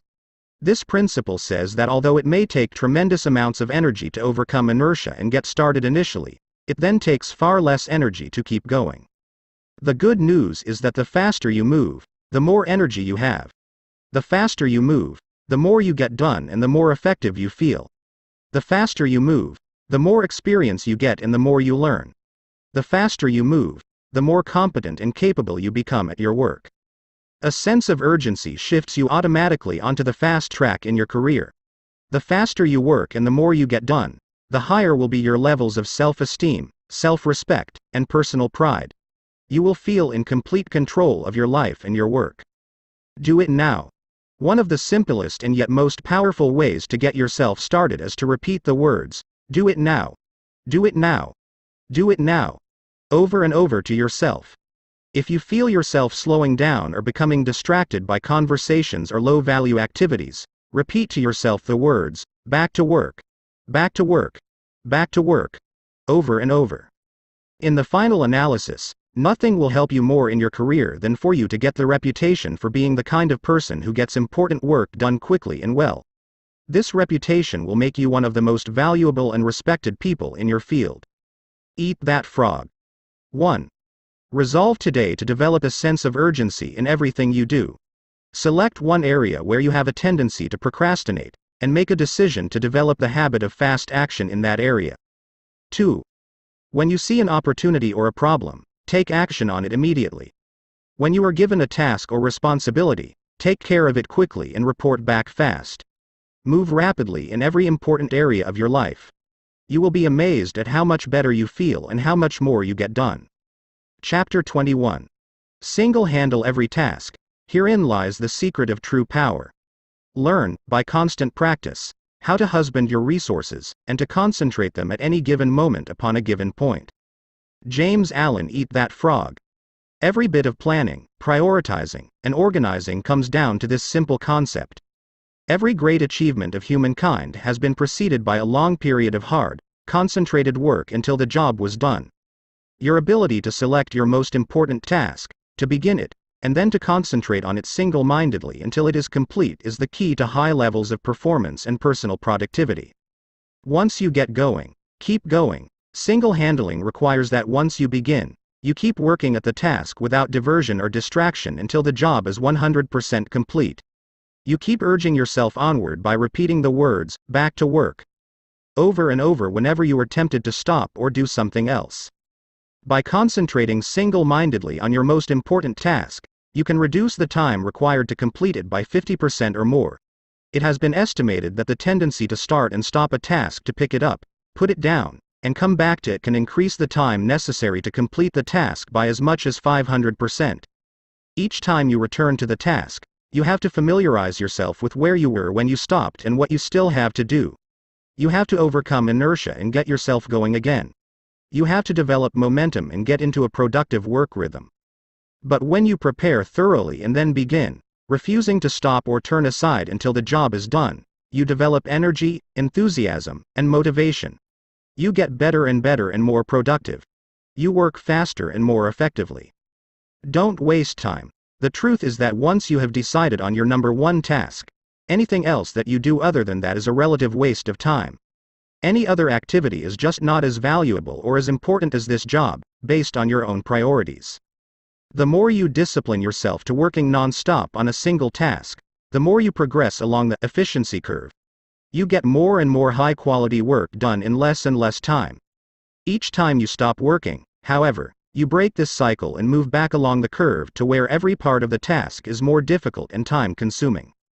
Self-discipline is the key. Elbert Hubbard defined self-discipline as the ability to make yourself do what you should do, when you should do it, whether you feel like it or not. In the final analysis, success in any area requires tons of discipline. Self-discipline, self-mastery, and self-control are the basic building blocks of both character and high performance. Starting a high-priority task and persisting with that task until it is 100% complete is the true test of your character, your willpower, and your resolve. Persistence is actually self-discipline in action. The good news is that the more you discipline yourself to persist on a major task, the more you like and respect yourself, and the higher is your self-esteem. And the more you like and respect yourself, the easier it is for you to discipline yourself to persist even more. By focusing clearly on your most valuable task and concentrating single-mindedly until it is 100% complete, you actually shape and mold your own character. You become a superior person. You feel stronger, more competent, more confident, and happier. You feel more powerful and productive. You eventually feel capable of setting and achieving any goal. You become the master of your own destiny. You place yourself on an ascending spiral of personal effectiveness on which your future is absolutely guaranteed. And the key to all of this is for you to determine the most valuable and important thing you could possibly do at every single moment and then eat that frog. Eat that frog. 1. Take action. Resolve today to select the most important task or project that you could complete and then launch into it immediately. 2. Once you start your most important task, discipline yourself to persevere without diversion or distraction until it is 100% complete. See it as a test to determine whether you are the kind of person who can make a decision to complete something and then carry it out. Once you begin, refuse to stop until the job is finished. Conclusion. Putting it all together, the key to happiness, satisfaction, great success, and a wonderful feeling of personal power and effectiveness is for you to develop the habit of eating your frog first thing every day when you start work. Fortunately, this is a learnable skill that you can acquire through repetition. And when you develop the habit of starting on your most important task before anything else, your success is assured. Here is a summary of the 21 great ways to stop procrastinating and get more things done faster. Review these rules and principles regularly until they become firmly ingrained in your thinking and actions, and your future will be guaranteed. 1. Set the table. Decide exactly what you want. Clarity is essential. Write out your goals and objectives before you begin. 2. Plan every day in advance. Think on paper. Every minute you spend in planning can save you 5 or 10 minutes in execution. 3. Apply the 80 or 20 rule to everything. 20% of your activities will account for 80% of your results. Always concentrate your efforts on that top 20%. 4. Consider the consequences.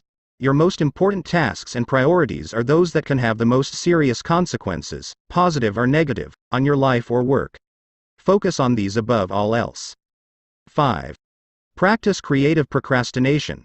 Since you can't do everything, you must learn to deliberately put off those tasks that are of low value so that you have enough time to do the few things that really count. 6. Use the ABCDE method continually.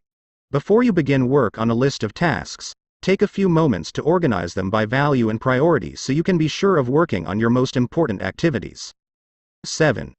Focus on key result areas. Identify those results that you absolutely, positively have to get to do your job well, and work on them all day long. 8. Apply the law of 3. Identify the 3 things you do in your work that account for 90% of your contribution, and focus on getting them done before anything else. You will then have more time for your family and personal life. 9. Prepare thoroughly before you begin. Have everything you need at hand before you start. Assemble all the papers, information, tools, work materials, and numbers you might require so that you can get started and keep going. 10. Take it one oil barrel at a time. You can accomplish the biggest and most complicated job if you just complete it one step at a time. 11. Upgrade your key skills. The more knowledgeable and skilled you become at your key tasks, the faster you start them and the sooner you get them done. Determine exactly what it is that you are very good at doing, or could be very good at, and throw your whole heart into doing those specific things very, very well. 12. Identify your key constraints. Determine the bottlenecks or choke points, internal or external, that set the speed at which you achieve your most important goals, and focus on alleviating them. 13. Put the pressure on yourself. Imagine that you have to leave town for a month, and work as if you had to get your major task completed before you left. 14. Motivate yourself into action. Be your own cheerleader. Look for the good in every situation. Focus on the solution rather than the problem. Always be optimistic and constructive. 15. Technology is a terrible master. Take back your time from enslaving technological addictions. Learn to often turn devices off and leave them off. 16. Technology is a wonderful servant. Use your technological tools to confront yourself with what is most important and protect yourself from what is least important. 17. Focus your attention. Stop the interruptions and distractions that interfere with completing your most important tasks. 18. Slice and dice the task. Break large, complex tasks down into bite-sized pieces, and then do just one small part of the task to get started. 19. Create large chunks of time. Organize your days around large blocks of time so you can concentrate for extended periods on your most important tasks. 20. Develop a sense of urgency. Make a habit of moving fast on your key tasks. Become known as a person who does things quickly and well. 21. Single-handle every task. Set clear priorities. Start immediately on your most important task, and then work without stopping until the job is 100% complete. This is the real key to high performance and maximum personal productivity. Make a decision to practice these principles every day until they become second nature to you. With these habits of personal management as a permanent part of your personality, your future success will be unlimited. Just do it. Eat that frog.